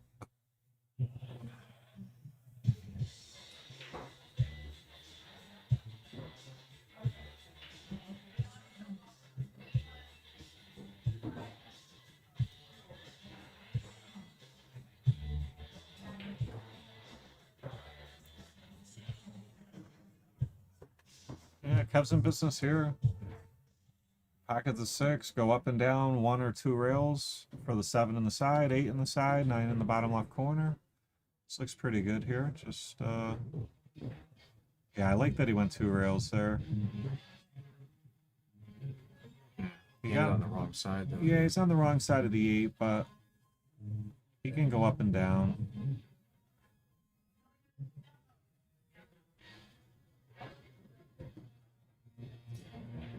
Okay, this one you can wrap the corner. Oh, he lost Whitey. He lost the cue ball there. Remember the shot you were talking about earlier? The 2 rails where you spin tight. Yeah. I think that was the that time where might you that could might shoot have been the time. Yeah. Well, fortunate enough for Kev here, if he makes the 8, he'll have a good look at the 9. And you know what? I think you got to back cut it in the side. I know it looks funny from here, but I don't know. That corner's tough. Let's see. Looks like he's going for the corner. Oh, he hit it great. Nice shot there. Great shot. Yeah, very nice shot there by Kev. And he knows if he misses that one, it's probably rattling, and it's for the game, win or lose. And Kev pockets that 9 ball, and he's going to take an 8-3 lead.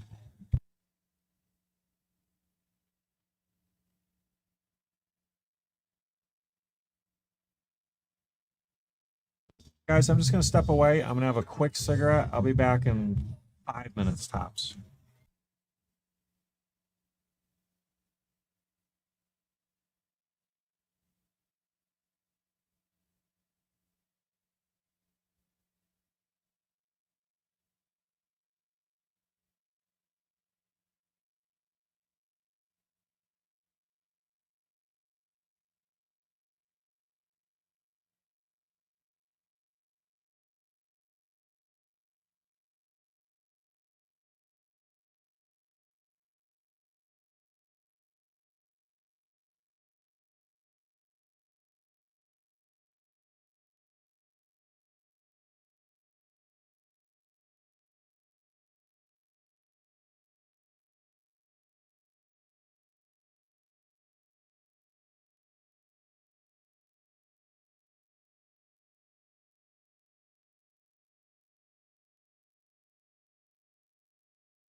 All right, guys.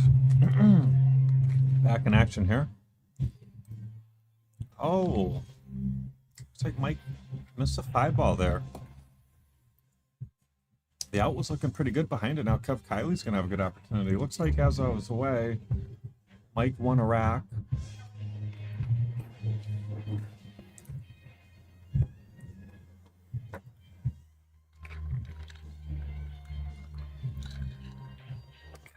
Fell pretty good on the 6. Once I got that cue ball down off the rail. Fell a little short, but it's not bad. Angle looks like it's going to the right long rail. And you can come off of the 9 in the top right next or the right side, depending on how much angle he has.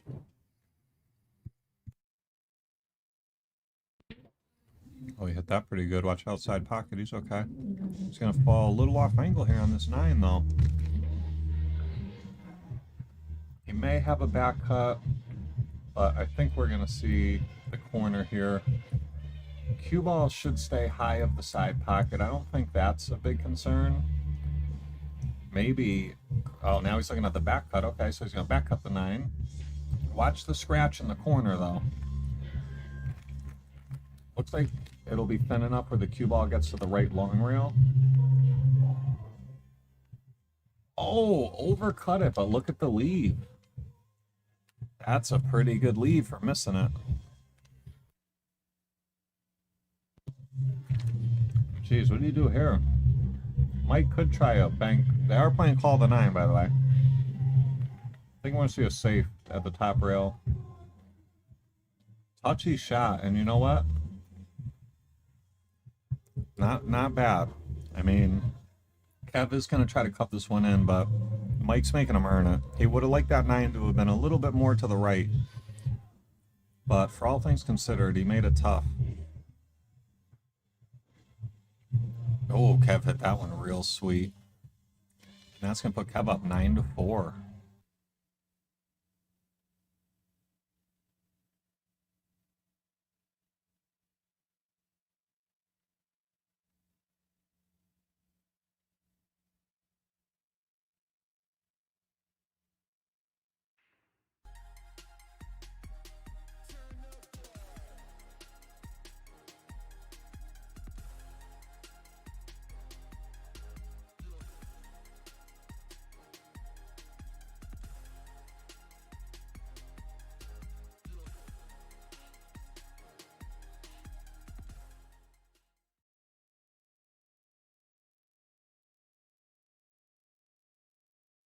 All right, Kev the break, up 9-4. Pockets 2 balls on the break, and is going to have a good look at the 2. The break's been a big difference so far. Kev's been breaking real good, making like 2 balls. More importantly, having a pretty good opening look more often than not. He's got a good opener at the 2 in the left side pocket, and then he's got the 3 in the top right. Don't know if the 4-9 is wired. It looks to me like it's going on the high side. He could play for the run out or the combo.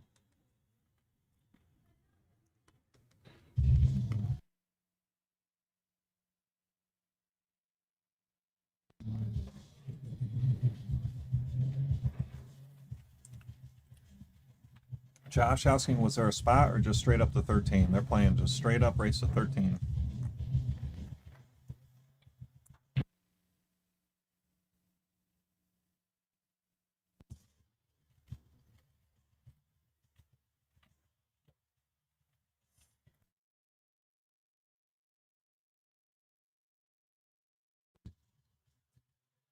Kev rattles the 3, but 3 left the pocket quite a bit here. Mike has a cut at it, but man, it's thin. And he's stretching, and he's a little over the 4-9. Yeah, he didn't even try to cut it, and I don't blame him. That was going to be tough, especially to get any sort of good position would have been tough there, too.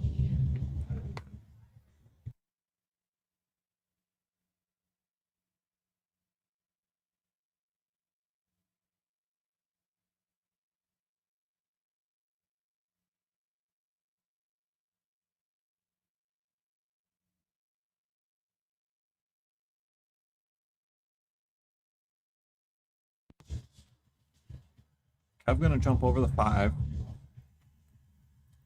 You can try to pocket the 3 or play a stop shot safe. Oh, look at this shot. Pockets the 3.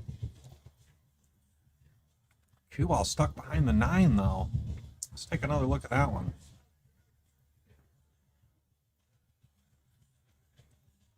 I mean, pockets the 3. I mean, I couldn't hit it any sweeter. No love on the cue ball there. Ends up pretty frozen behind the 9. And he must not be able to go this way. That's the way he'd like to go. He's that frozen to the 9. Now it looks like he's got to go here and try to catch the edge. And if he does, he might even cut it in. Bottom right corner. Catches the 9 first. It was tough. He only had a small portion of that 4 ball.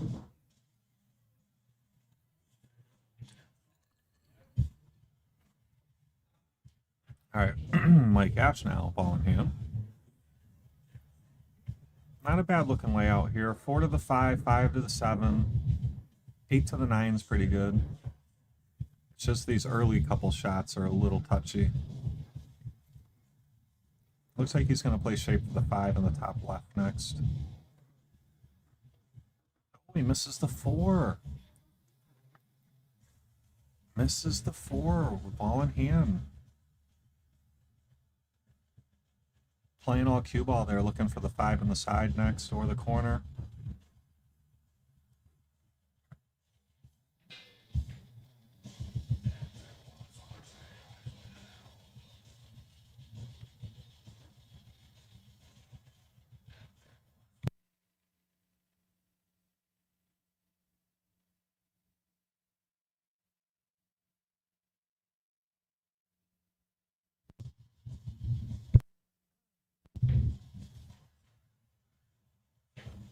All right, Kev looking like he's going to fall pretty good on the 5 here. He's got it in the bottom right.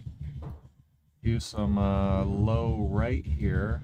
Come off the rail and back out for the 7 in the top right corner next. Or he can go high ball, which it looks like he's doing. Bottom rail and back up towards the 7 in the side or the corner. It's looking like he's playing shape for the side, and it looks like he felt pretty good. Yeah, how's his speed looking? Pretty good. Wants an angle here going 8 to the 9.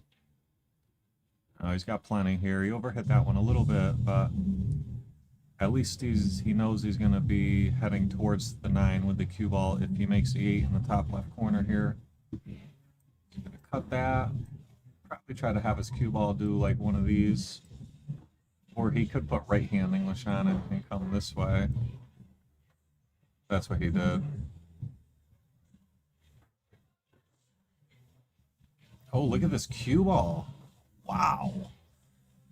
Did not look like the cue ball was going to get way down there. But it sure did, and this is interesting. This is a tough shot here. Cue ball deep in the corner. Try to pocket this 9 in the right side pocket.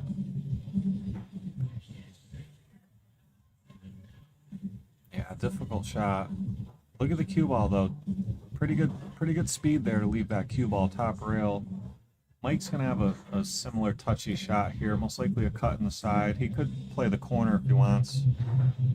Let's see what he chooses. I like the side here more. You might get away with it if you miss.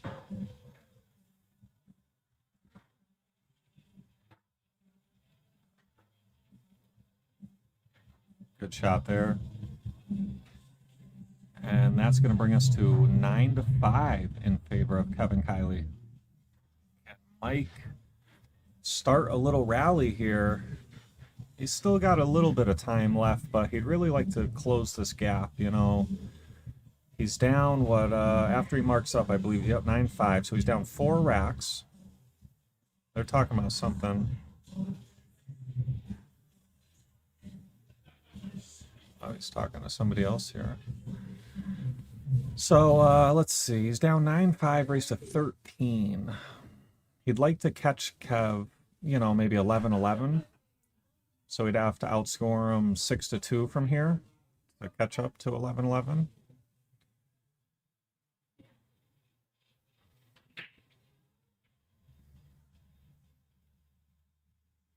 He's definitely got his work cut out for him, but 1 rack at a time.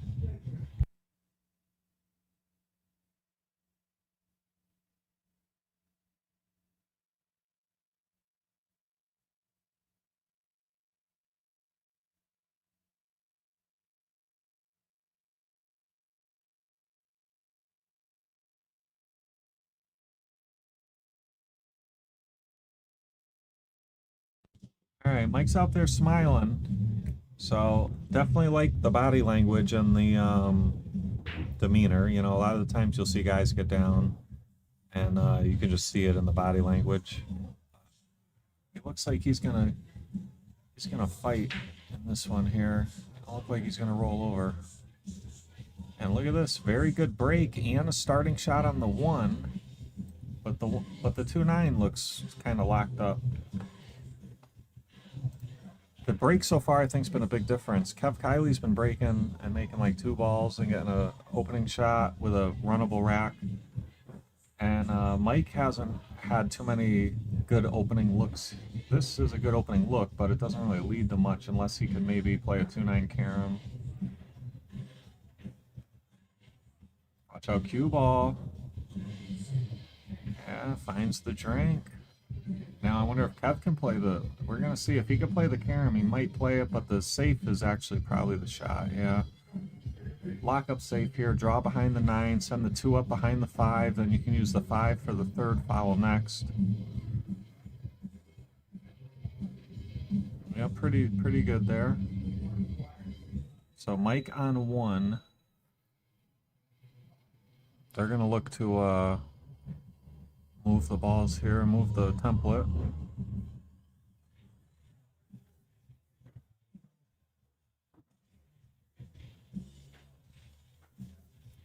Let's see, where do you kick here? You've got a couple options. You've got 1 rail here, which sucks because you're stretching the length of the table, jacked up over the 9.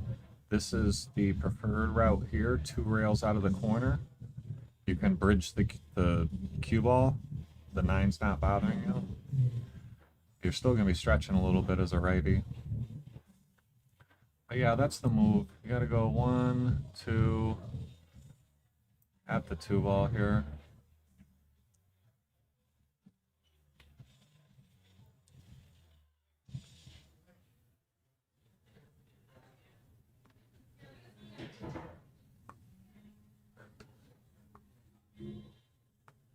Should be pretty close here.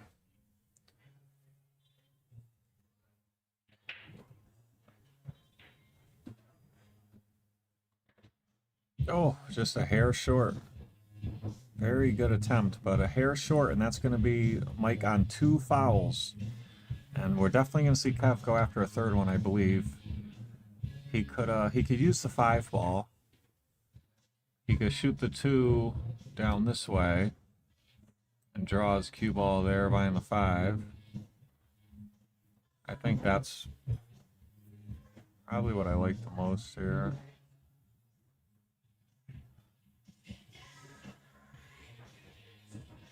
And you try to hit it hard enough where the 2 ball goes like 2 rails over here would be, if you're trying to be like super greedy.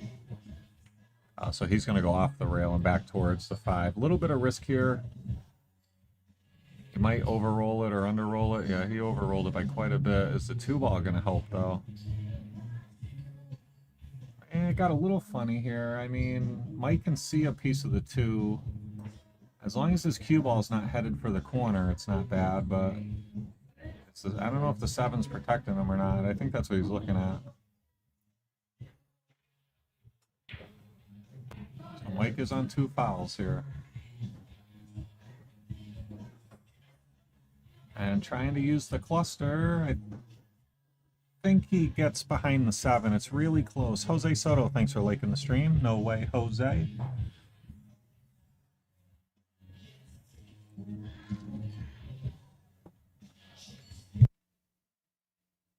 So Kev going airborne here. Pretty good looking jump. Just got to get over probably the edge of the 7. And hits the 2 ball right in the face and 2 rails it in the side pocket. And now we're probably going to see him lag that 3 ball up to the top right corner. And if he can get that down, the rest of the out looks pretty good. But this is a very tough shot here. He's going to elevate and probably punch. Oh no, he smoothed it in. Wow, great shot there.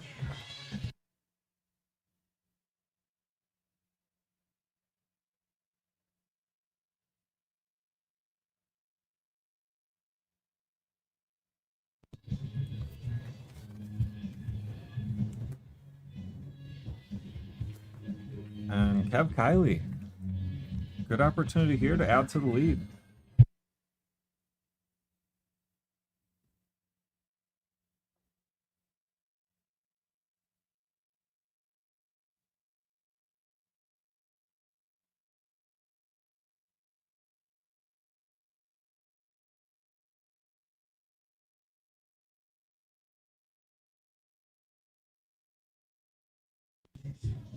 Pretty good rub there off the 9. Pocket the 7, go off the bottom short rail and back up to about where he is now would be good. Probably see the cue ball more on the right side of the table a little. He could go 2 rails around the 9, but I think 1 rail lays pretty good. Oh, overrolled it. Watch out, scratch. Ooh, flirting. What do you do here, Hunter? Side or the corner? He's looking at the side. He's looking at cutting it in the side and doing one of these. Yeah, I wonder if he's going to hit the bottom rail or the long rail off this 8. He wants to hit the short rail. Oh, he whiffed at the 8. Wow. Whiffage.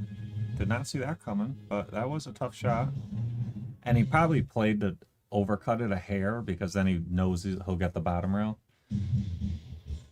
If he hits it a little fat there, he gets the long rail, which is no good. All right, so Mike, ball in hand on the 8, and this would be for 2 racks in a row. And brings us to 9-6.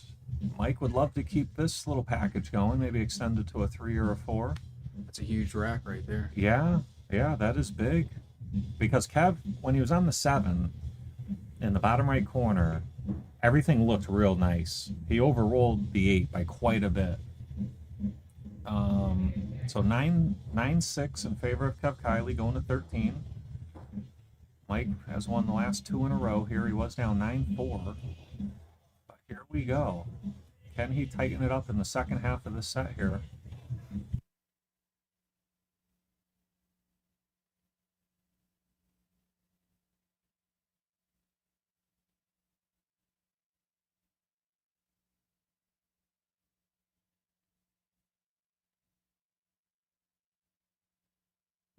Jose Soto in the chat. I need to do one of these action matches one of these days. Yeah, we will definitely find you a perfectly fair opponent. You know, I would play if you give me a little something. You know, but no, we'll find you somebody if you're interested.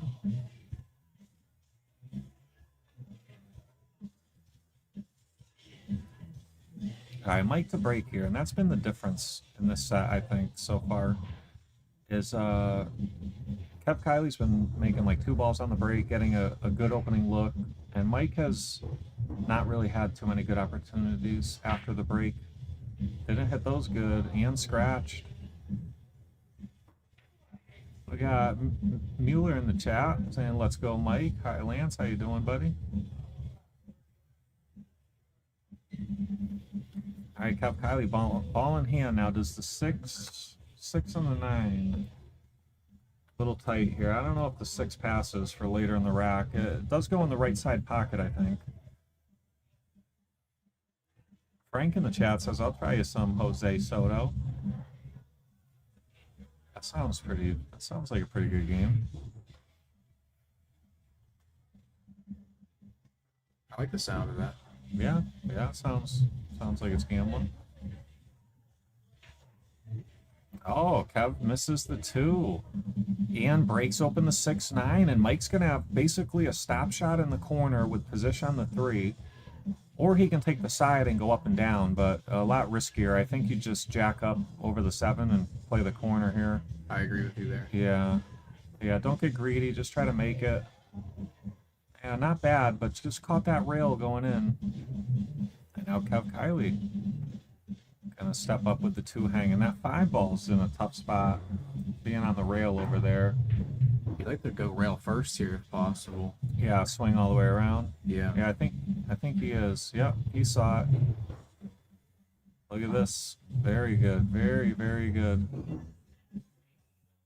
Well, you got to play for the 5 in the top left next, I would assume.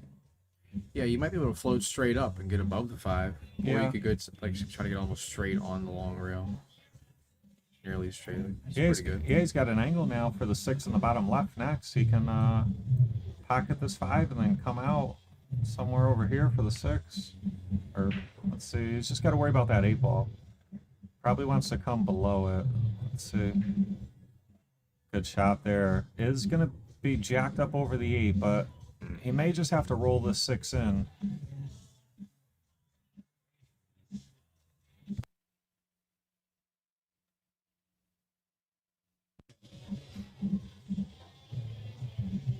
I think Kev's going to be going for an extension here.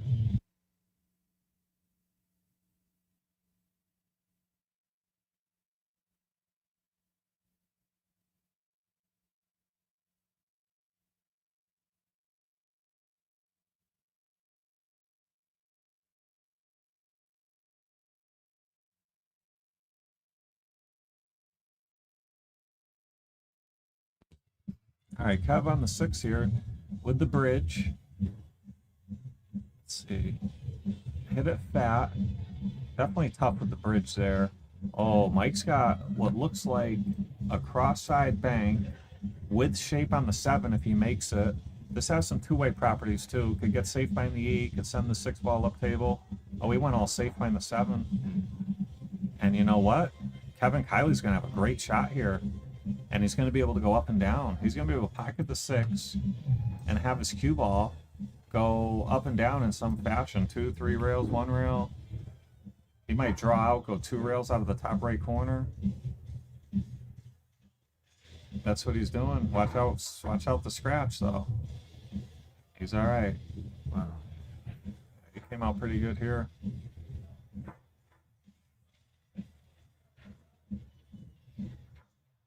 Yeah, this looks pretty good. May want to come above the 8 for the bottom left next. If you hold it, let's see, he's trying to hold it. That's the problem with holding it. If you try to hold for the side, sometimes you get a little on the 50, but he got more on like the 40, so I think he's going to be okay here. He's got to roll this one in. It's definitely missable though. 4 1/4 inch pockets. Nothing's a gimme on this table. We've seen a lot of balls hung up tonight that would go in normally. Looks like he hit it pretty good. Very nice. Kev Kiely looking to pocket this 9 and extend his lead to 10-6. He sure does.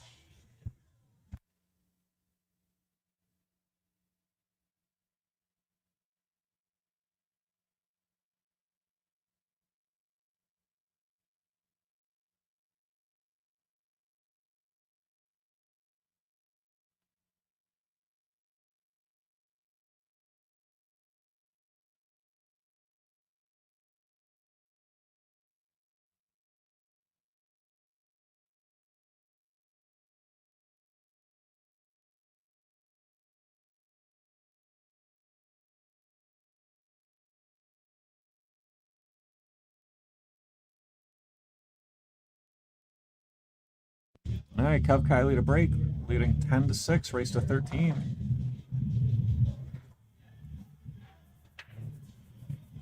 See this break? This has been the difference. Kev makes 2 balls and has a beautiful starter.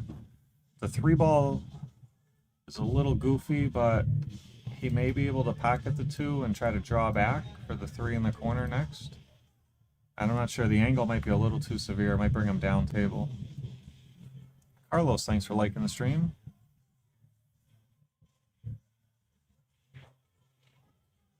Yeah, let's see. Could use a friendly bump or something. And Junior, thanks for liking the stream. Maybe a safety here behind the 5, behind the 7, maybe a 3-9 combo. Looks like safe behind the 7. I like that idea of the 5 ball.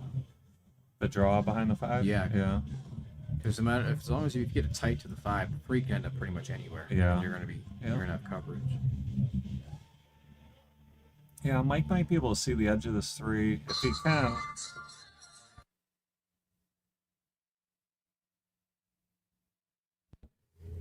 Good shot there. Kev might have the edge, and if he can, he's going to go up table. Yeah, I think he should try to get behind the 8-ball here. Yeah. Yeah, and send the 3-ball below down table a little bit more.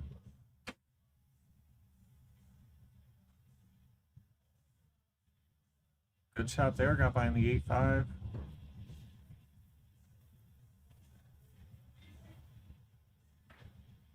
Good thing he didn't make the 3-ball. Yeah. It turned out nice. Might have to like bend this with a draw. Aim at the long rail and the right long rail. Maybe on the second diamond. I don't know. Actually, no, I don't even think you can aim that far down. Yeah, I think he's too far. Yeah. He's looking at one of these with some right-hand English. Yeah, you have to use a lot of English. Yeah, slow, right? Slow speed, yeah.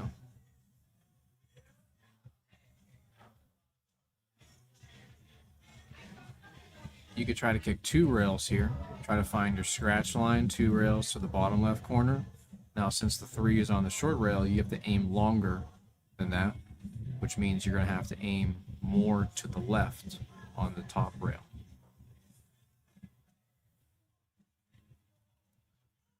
If possible. I know the rails play pretty short on this diamond, so I don't know. Yeah. Yeah, he's got his work cut out from here. Now it does look like he's trying to get around these. Might be able to roll with some English. Might be on a line. 3 is pretty big. Yeah, there. he could go rail first to give him a little bit more room. Catches the 4. And that's going to be ball in hand for Kev. Pretty good looking layout here. You got the 3-4 right there, 5 by the side, 5 to the 7, and then 8 to the 9 is going to be the touchy shots here.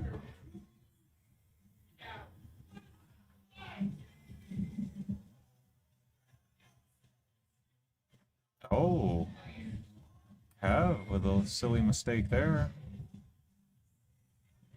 He knows it too. You can see it in the body language.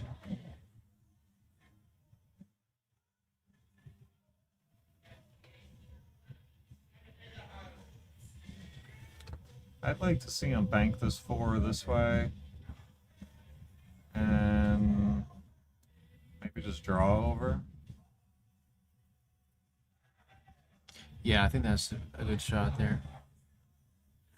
Yeah, he's getting the bridge. Let's see. Oh, he's going off the other side. He's going to bank it and try to play somewhere behind the 7. If I draw over to the left rail. Oh. He's not going to like that.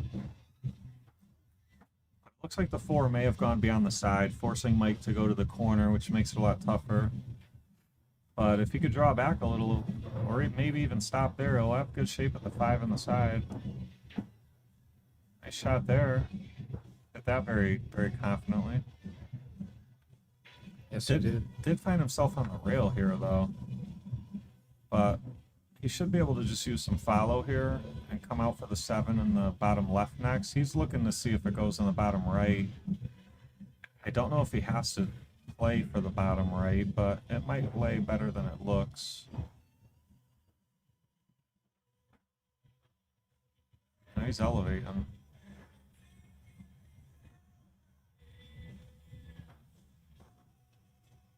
Yeah, I don't think he got really what he was intending there. He does have a cross side. He's got a safety bottom rail. Let's see what he's going to do here. Went in on the bank, hit it great. Nice shot there. Yeah, looks like a nice cue ball too, where he can use some draw here for the 9 in the bottom right next. Daniel, thanks for liking the stream. We'll see you here tomorrow night, buddy. Daniel will be playing Mike Ash, Race to 11 tomorrow. You guys tune in for that at 8 o'clock. Race to 11, 9-ball for 1,000. Looking forward to that. And Mike Ash, pretty good look on this 9 here. Can he put this down and get a little closer? Watch out, cue ball. He sure can. That's going to bring us to 10-7.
All right, Mike with a good break there, but no look at the one. He pocketed a ball, but the theme of this set so far has been Kiely breaking fantastic and Mike not breaking so hot.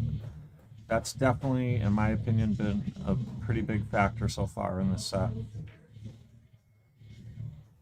Not even necessarily just from a break and run perspective, just, you know, who gets more table time, who gets some easier shots to loosen up the arm and let their confidence grow.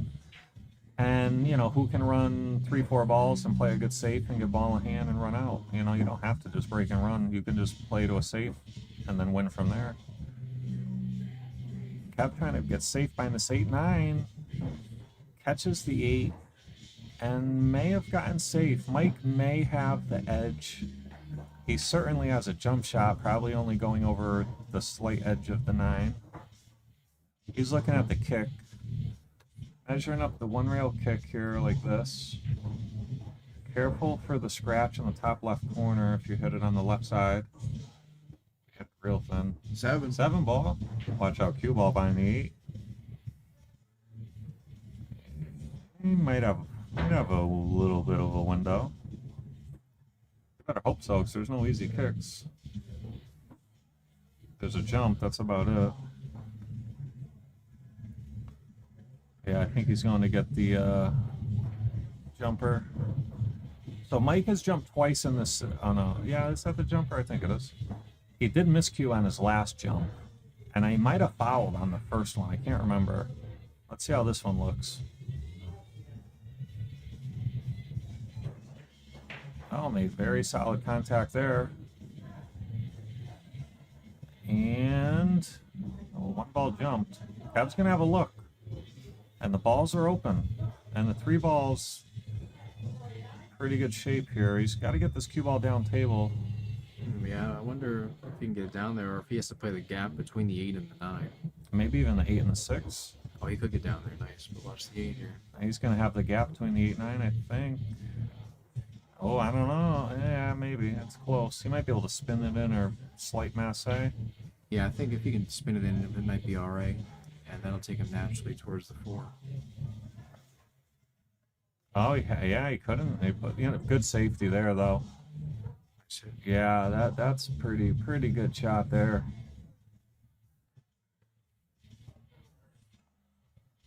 You got to, man, this is a tough spot for Mike. It's a tough jump, jumping over the what looks like almost the full 9. You gotta kick 2 rails here. Yeah, like over here. Yes. Yeah. Yeah. I think Mike's measuring up a 1 railer. Something like that. Yeah, he's got basically the full ball. He's just losing a little bit of the left. Oh, yeah. All right. That's not going to work. Have Kiely ball in hand. 3-4-5. Boom, boom, boom. Same pocket. 6-8-9 down table. Shot here is going to be the 5 to the 6.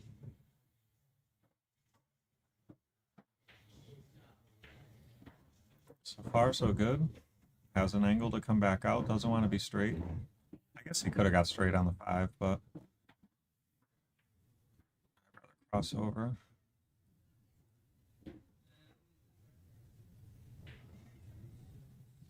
Yeah, I think I'd like to see him go back and forth here. Try to get back close to the left long rail. Yeah, I think he's gonna have to here. Yep. Now he doesn't mind getting straight here. He can draw back.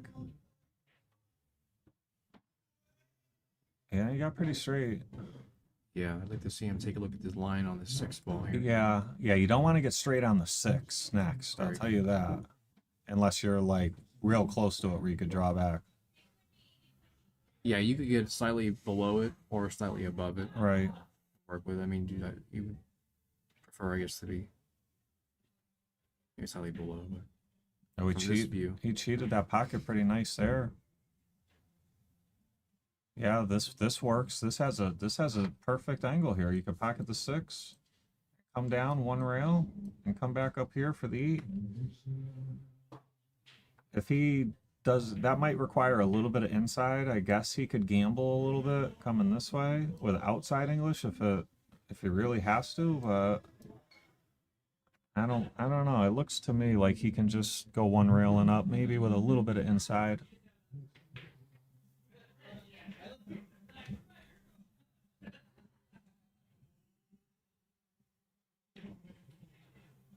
He gambled. Got a nice bump. Nice bump there. Makes the 7. Has a pretty good look on the 8 here. Looks like he can go bottom rail and back up for the 9 in the top bottom left.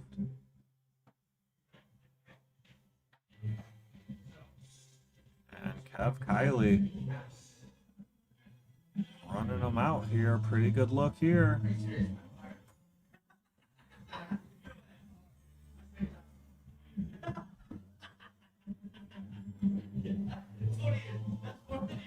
And Kiely pockets a 9, and that's good for an 11-7 lead.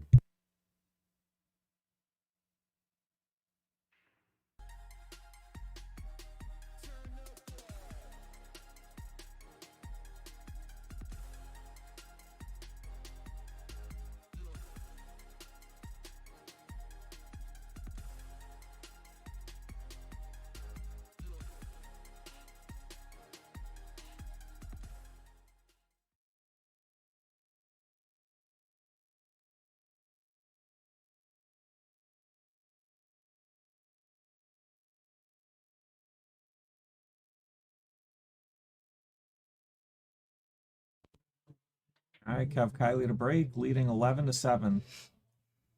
Mike Ash back starting to get against the wall a little bit here. And Kiely, one of the first breaks that wasn't so hot. Will, thanks for the stream, Lance. No problem. You are welcome, buddy. Let's see here. Kev can kick and stick if he wants. Try to kick the 1 down table, leave the cue ball up table. He's looking like he's going to push down table.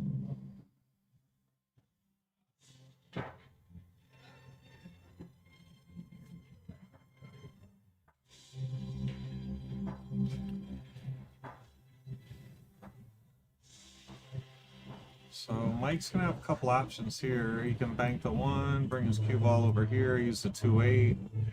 He can come off the right side of the 1 and come down here. That's probably what I would prefer. He can, what else could he do? He could just softly bank the 1 and try to get behind the 2. Let's see. Looks like he's going behind the 2 here. Or maybe the 8.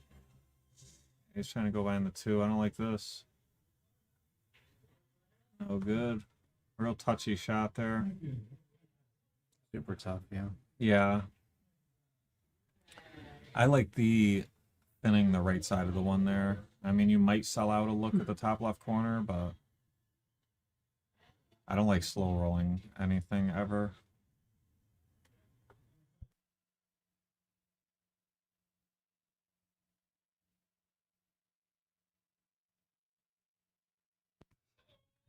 And Kev finds himself behind the 8 ball here.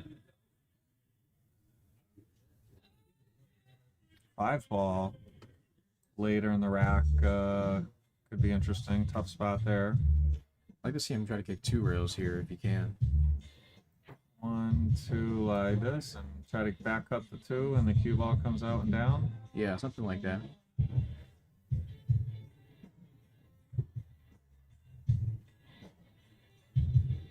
Cue ball behind the 8 ball. Look at this shot. That'll work.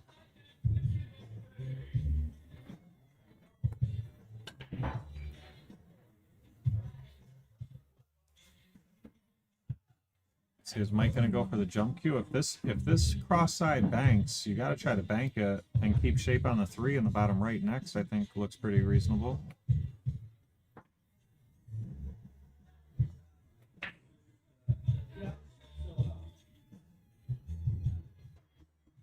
Oh, Mike overhit that one.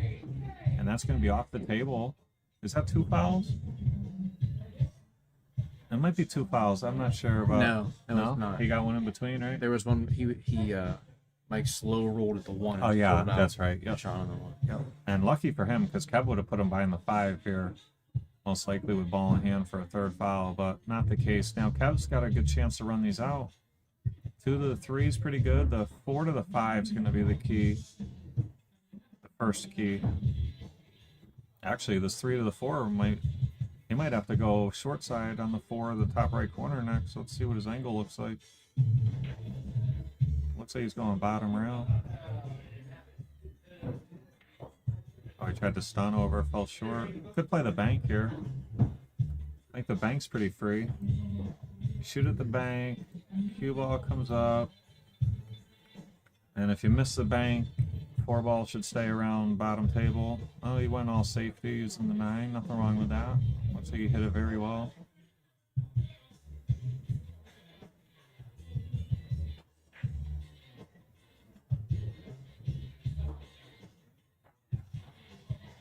Mike, high ball on the 1 rail kick. You soft kick at this one? Yeah, I don't know. Maybe.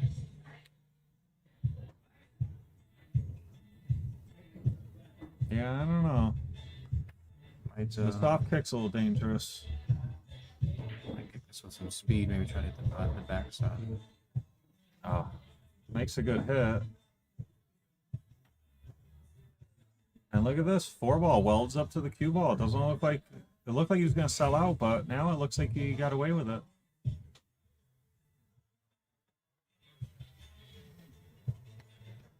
Oh, look at this, maybe a free carom on the 9. Wow. That would be a huge turn of events. Oh, nope. Oh, maybe a sellout in the side or the corner. But that 5 ball, like we talked about earlier, real tough spot. Not sure what Mike can do here. He's eyeballing the side, maybe trying to do something like this, or maybe even up above the 5. Oh, caught the point. Yeah, wouldn't have had the greatest looks on the 5. Would have probably been looking at a safety or a cross-side bank from there. Kev's got an angle on this 4. You can come across for the 5 in the bottom left next. Pocket the 4, top right corner. Have your cue ball come through. And you got to get pretty tight to that rail. You don't have to be on the rail. You can be a little bit off it.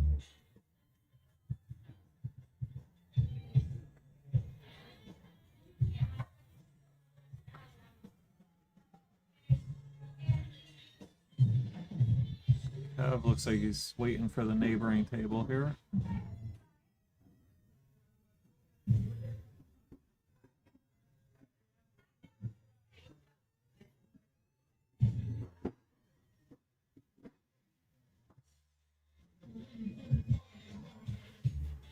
Alright, let's see if Kev can cross over here. Looks pretty natural. He's got to make the 4. Overcut the 4. I feel like that happens a lot when you have a long delay waiting for like the neighboring table. I feel like that happens more often, that you get up and end up missing a toughie. Looks like you got safe behind the 8 though. Mike's been jumping a lot lately. Yeah. Oh, good jump there. Not a bad leave. Pretty tough here. Kev's gonna look at the back cut. What's his cue ball gonna do though? Maybe he can do.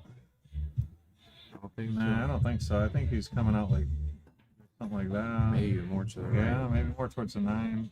I might play to like overcut this ball on purpose. Like that. Play safe behind. Just like that. Kind of like that. Yeah. And he has the 8 as a blocker. Yeah. Mike could go rail first, try to make this. It's a little risky. There is even a scratch off it in the corner. Hit it. Oh, look out, 7 ball. Oh, no, I think Kev's going to be able to see this ball. And it looks like he may have an angle going that way, because he really wants to get his cue ball somewhere in this zone over here. Tough shot, though. He might have to really, like, rocket this one in and try to get that cue ball over towards the 5. Let's see. Yeah. Yeah, you see, he missed it. Trying to create some angle there, but pretty good leave. I'd like to see Mike bank this 4 up and let the cue ball go 2 rails behind these. Yeah, I try to bank it almost like straight up to the top rail. Yeah, looks like it lays pretty good. He tried to use the 9 and bump the 9.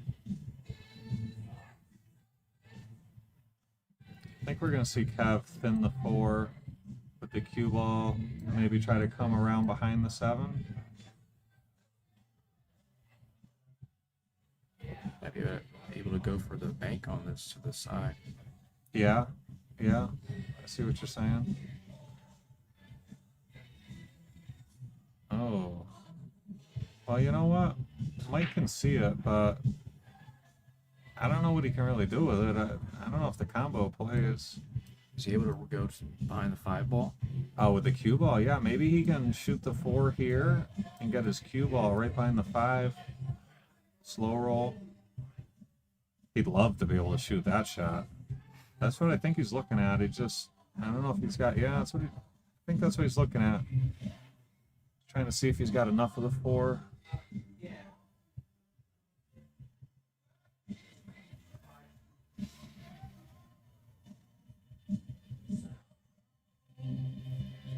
Oh, he's drawn.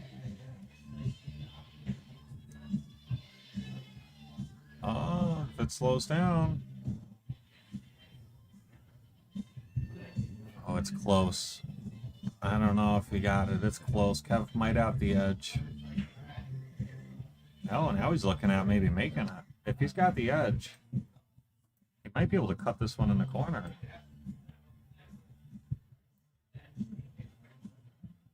Yeah, I don't know. Imagine if, yeah, you could cut it and you get it super thin. Go all the way around, like 6 rails under the 7 for shape on the 5. Imagine that. Like that? Mm-hmm. Yeah. Might be there. Yeah. Oh, yeah, this is the 6th rail right here. Boom. Perfect.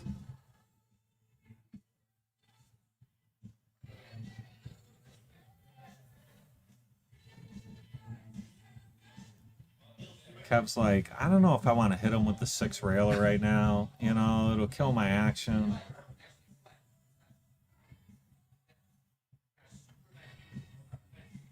Oh, I don't. Yeah, I don't know if he's gonna like that too much, but I don't know if the 5 goes on the side. If the 5 doesn't go on the side, it's a little bit of a saving grace here, but it's tough to tell. Might be able to go between the 8-9 here and try to get his cue ball back on the left long rail. That'll be ideal. Something like that? Something like that. Yeah. I could dig it.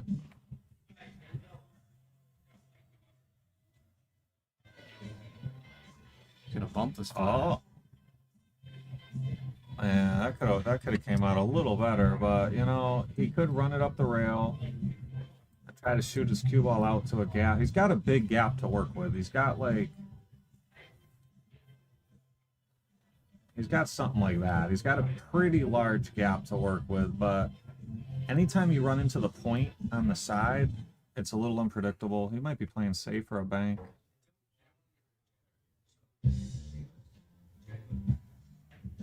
Look at this shot. Nice hit there. Yeah, I think he pulled the cue ball back too much, though. He sure did. Wow. He really got that cue ball back. I wonder if the point had something to do with that. Yeah, something seemed a little unnatural about that. I mean, he was pretty steep and got the cue ball like this. I mean, that's pretty tough to do. Maybe a safe behind the 8 here? Maybe a bank 2 rails to the top rail. Look at this. Did he make it?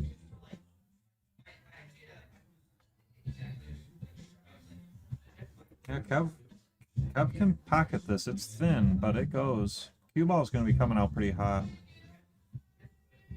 8 ball's in a pretty good spot, though, where as long as you don't fall down table, you'll have a look at it somewhere.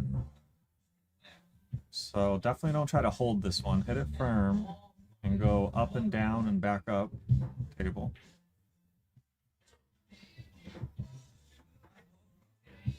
Oh, hanger.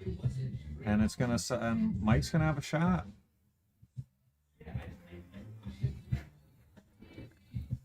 This lay's pretty good. You just got to be careful you don't end up over here scratching or all the way over there on the rail. Just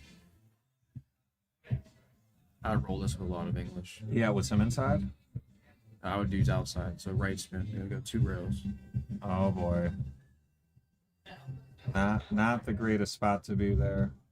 Yeah, you were talking more like this. Yeah, because that like guarantees you shape. Right. Come into a larger zone. Yeah, you'll never end up here, basically. Right. Yeah.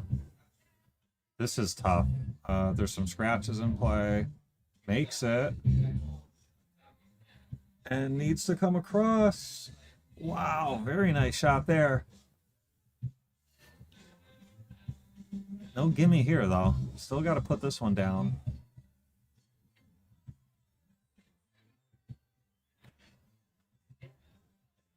And Mike misses the 9. Not a hanger, though. Kev's got to earn this one. If you miss this one, it usually hangs or it stays real close to the hole. These are usually pretty do or die unless you miss them bad.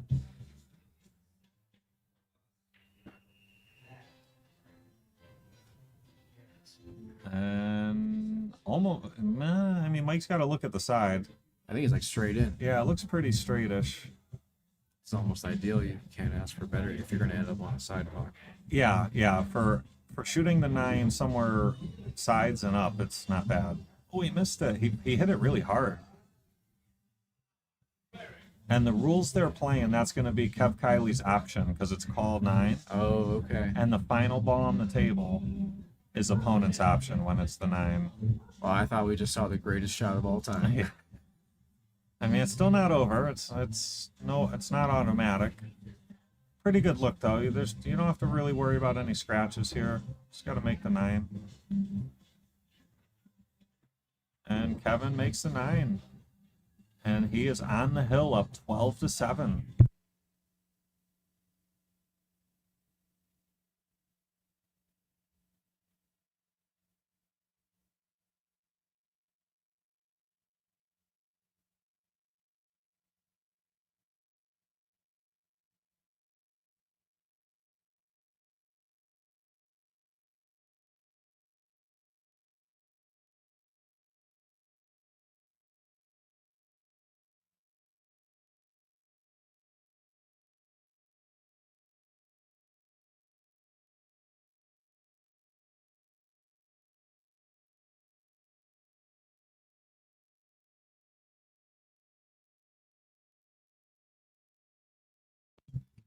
All right, Kev Kiely on the hill, 12-7, and breaking.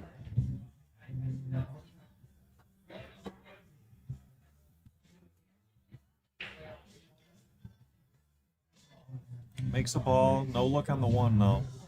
He can go for a bank on this one. Yeah, he does have a cross-side bank. 5 ball. 5 ball may make the side play a little bigger as well. Yeah, and try to stun your cue ball, I guess, a little bit and stay above the 2 ball right there. If possible, depending on the angle. I don't know if you can stun to like the left side of the 2. Might have to go forward actually, like to the 2, maybe the top right.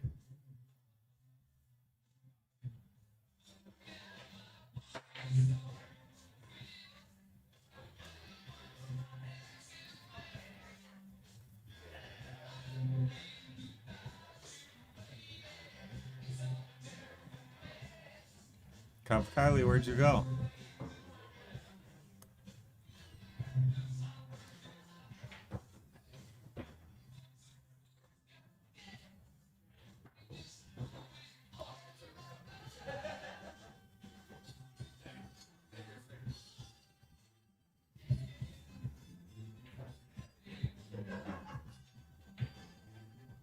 And Kev, good call, Hunter. Stayed above the 2. Banks the 1, stays above the 2. Now he's going to have to hold here for the 3 in the bottom right corner next. I mean, he could come out with some high inside. like come out to center table-ish too. Let's see, I think that's what he's doing. Yep. Missed the 2. And Mike may have a carom on the 3 if he thins the 2. I don't know though. It looks. I think he might be able to do that. It's close. Yeah, it might be very thin. Might not be. I don't know.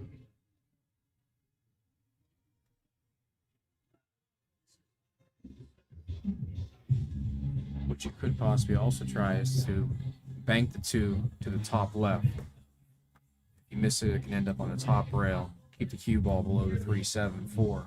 If you make it, you have shape on the 3. Yep. He went in all safe. Looks like he might get there by the 8. Needs to freeze. Might have. It's close.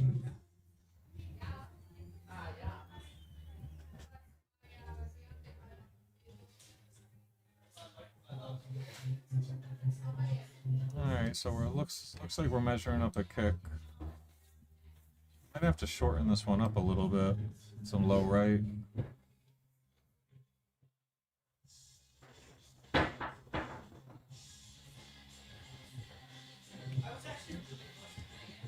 Play's kind of nice to get some separation. Yeah, definitely like hitting that one with speed. Hit it dead in the face. Mike's gonna have a look, bottom right corner. And probably have to draw. So we're probably gonna see a bottom right corner. And he'll probably draw his cue ball out and try to come up here somewhere. He could go forward if he wants, something like this. That's also there too. I like the draw personally. So did he, but he missed the 2. And Kev's gonna have a thin cut, top left corner. A little bit of traffic with the cue ball here. 9 ball's a big ball. 8 ball's a big. The 8 and the 9 are pretty big here. Yeah, ideal if you can come between the 8 and 9. Yeah. Takes an accurate hit. Yeah, it looks like he did, but missed the 2. Might have gotten away with it. It's pretty close. Mike would definitely have a jump shot at worst. I think he can make it. Yeah, I think he can make it too. If it's close, it goes. Position gonna be a little tricky though. I mean, he might be able to just roll it in and have a cut on the 3. I don't know if the 7's in the way. I think he probably could cut the 3 in from up here. Yeah, nice. It looks good. Nice shot there. Yeah, it looks like he's got the 3. Probably could roll forward for the 4 on the opposite side. Right here for the 4 on the side next. If it's too thin, it might be too thin. Puts him down here. Maybe with the 4 on the top left. He could try to come through it this way for the 4 in the left, the right side pocket or the top right corner next. It's got some options.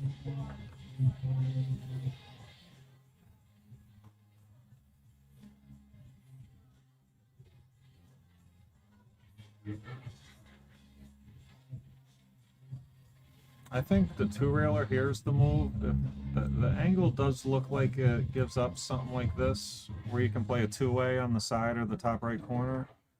He's drawing. Let's see. Caught the edge of the 4. And you know what? He's going to have a look, bottom left corner, and he can address the cue ball through the side pocket here. That's a good point. Yeah, it's tough, though. He's elevated. Looks like he hit it pretty well. Yeah, he sure did. Nice smooth stroke there. And he felt good on this 5. Stretch, though. Long stretch. Looks like we're going to go for an extension or a bridge. Yeah, it looks like he's pretty relatively straight on this. Yeah, I would have liked a little bit of angle. I'd like to see him just draw back, because even if you get only here, I mean, obviously you'd like to get a little higher, but even if you fall short, you still have a back cut, and you probably still get shape. Okay, he definitely had more angle than it looked like. Now you just got to take your stop shot on the 7 and keep your cue ball here. I mean, you just gotta pocket the 7 here and take your medicine on the 8. That's right.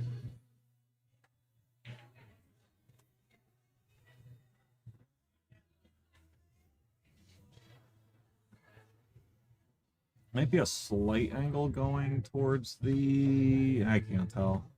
Sometimes it looks like the right, sometimes it looks like the left. He might be trying to punch out of here. What's he doing? No, he just wanted to go forward a little. Missed the 7, though. Kev with an opportunity to close out. He'd have to thin cut the 7 and go up and down. 9 ball's pretty big here, though. Going in and out. Probably coming out. Oh, he put a lot of inside on it. Missed the 7, though. And Mike's going to have a look. Wow. Almost got behind the 8. Mike's going to have a look here.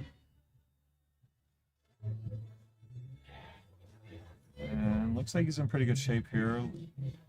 Wouldn't have minded being straight for a stop shot. He's got a little angle. He can cross over and shoot the 9 in the same pocket if he doesn't want to hold it. He's got some options. I think we're going to see him hold it with draw. Yep, just like that. Nice shot. And Mike said this one's not over yet.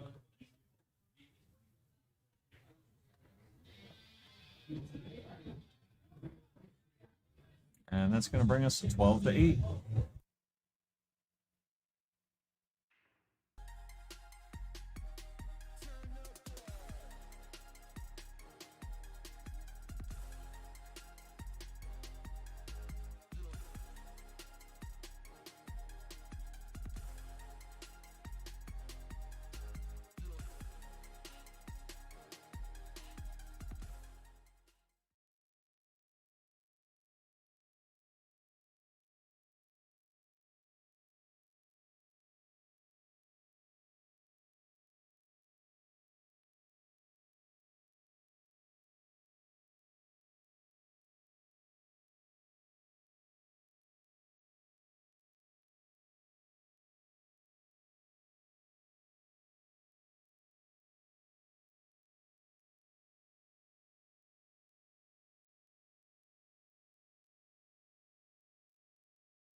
Lamar, thanks for liking the stream. All right, Mike breaks 3-6, makes a ball, has a cut on the 1. Thin cut, but position is definitely doable. Probably he could hold it, but probably better off going up and down a little into this sort of gap. It's pretty thin, so tough to hold.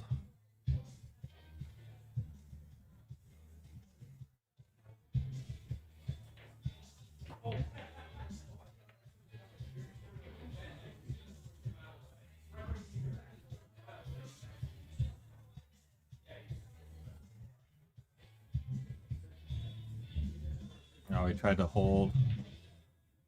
Watch out, 9. All right. Let's see, is the bank worth going in on? I don't know. I don't know if the bank's only worth it. I don't know. Maybe you can thin the 2 on the left side. Try to use a 9 as a blocker and use this, put the 2 near the 6. Yeah, I think that's the shot. Something like this. Here you go for the bank. He's going in. Try to get on the rail. He's trying to shoot his way back into this one.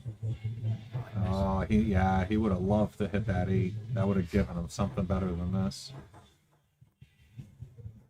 Kev, thanks for liking the stream. Play safe behind the 8 here. Yep. Good shot there. Gonna make Kev kick and earn it. Might go 2 rails here, yeah.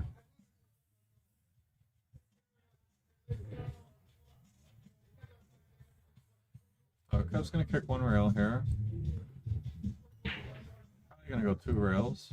Now he's looking at 1 rail. Now I think he's going 1.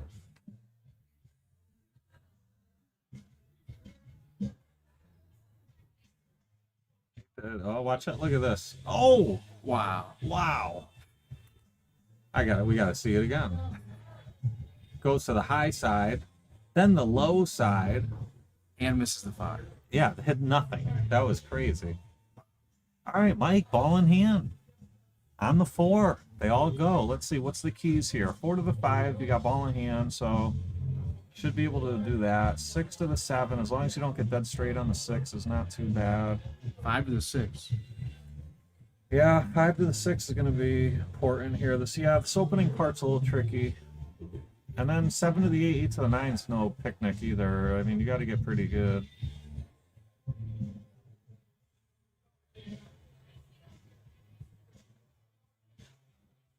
This looks like it'll work. Yeah, as long as this looks like it'll work.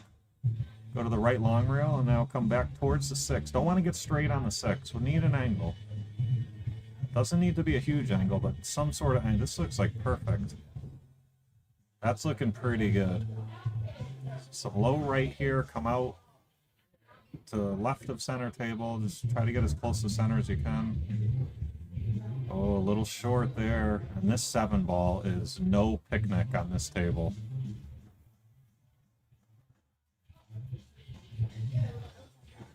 Tough shot coming up here. And there's some scratches in the sides you gotta worry about a little bit. Tough shot here.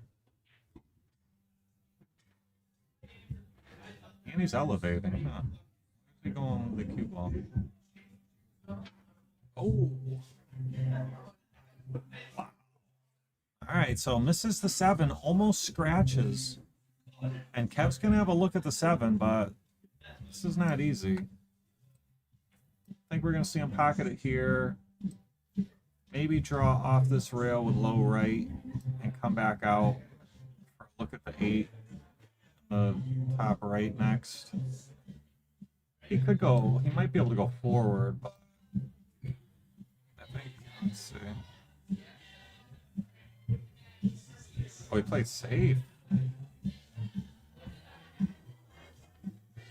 He might have got him. I don't know. He might have given up the edge. I don't know.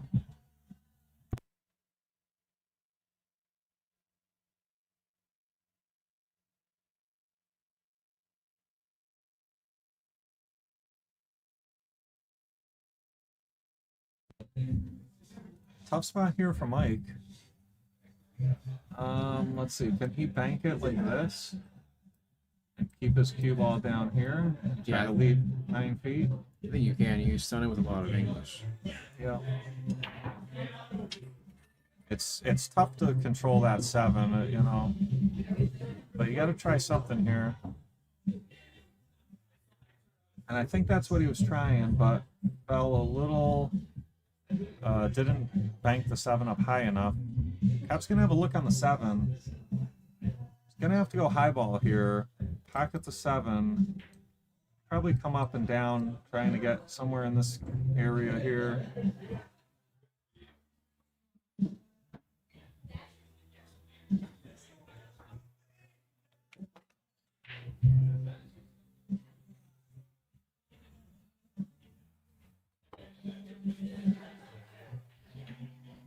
Kev pockets the 7.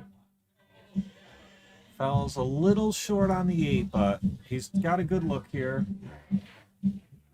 There are some scratch, 1 rail in play, but it shouldn't be a problem. I'm assuming he'll stay above the sides. He could draw back, but let's see where he's going to go here. I like just pocket the 8. I mean, he could play one of these, but I think he can just go back and forth. I like that. He might even stay above the side. Yeah, just stay above the side. You know, you just basically make the 8 and take a long 9. Oh, he hung the 8. He tried to get greedy. And Mike Ash. Can he run this 8-9 out here and get a little bit closer?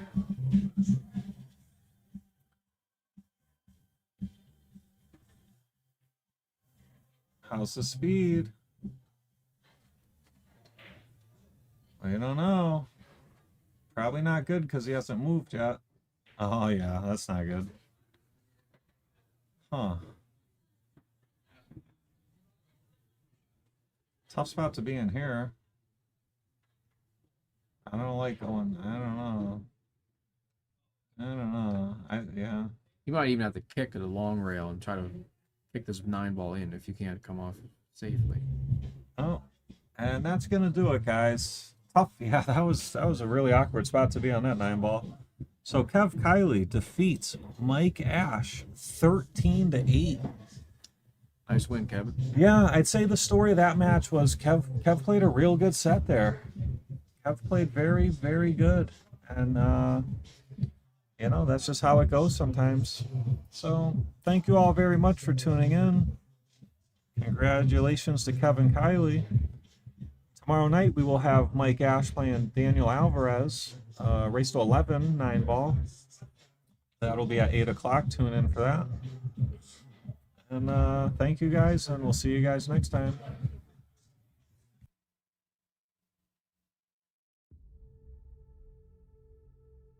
For many times I was laughed at and not believed in, but it was still a kid with a dream and a belief in himself. I feel I still have room to improve. I still set goals for myself to strive for. I'm never complacent with what I've achieved. We have money, we have everything, we have fame. But the most important thing is the family. Keep your family healthy, good, and take care of your family, because this is the most important thing in the world. Failing to prepare was preparing to fail. The night before a game, I ate the same food. I went to bed at the same time. I got up, I ate the same breakfast. Some people call it superstition, but it's a routine. I went on the courts with just a ball and a racket and a hope. Because you might be actually not feeling great physically or mentally, you're drained, but the confidence somehow gets you through. And when you don't have confidence, that's then when you have to sort of trust all the hard work you've done, and you have to keep on working hard so success comes back. I make mistakes, but I strive every day to be a perfectionist. Set yourself a definite goal and work hard toward that goal, and don't let anything or anyone stop you in the process, no matter what it is. I didn't really care about the standings or, you know, the perception of my style or whatever, as long as I could keep learning these new tricks. And so as I was successful in competition and winning a lot of the events, my job was just to keep getting better.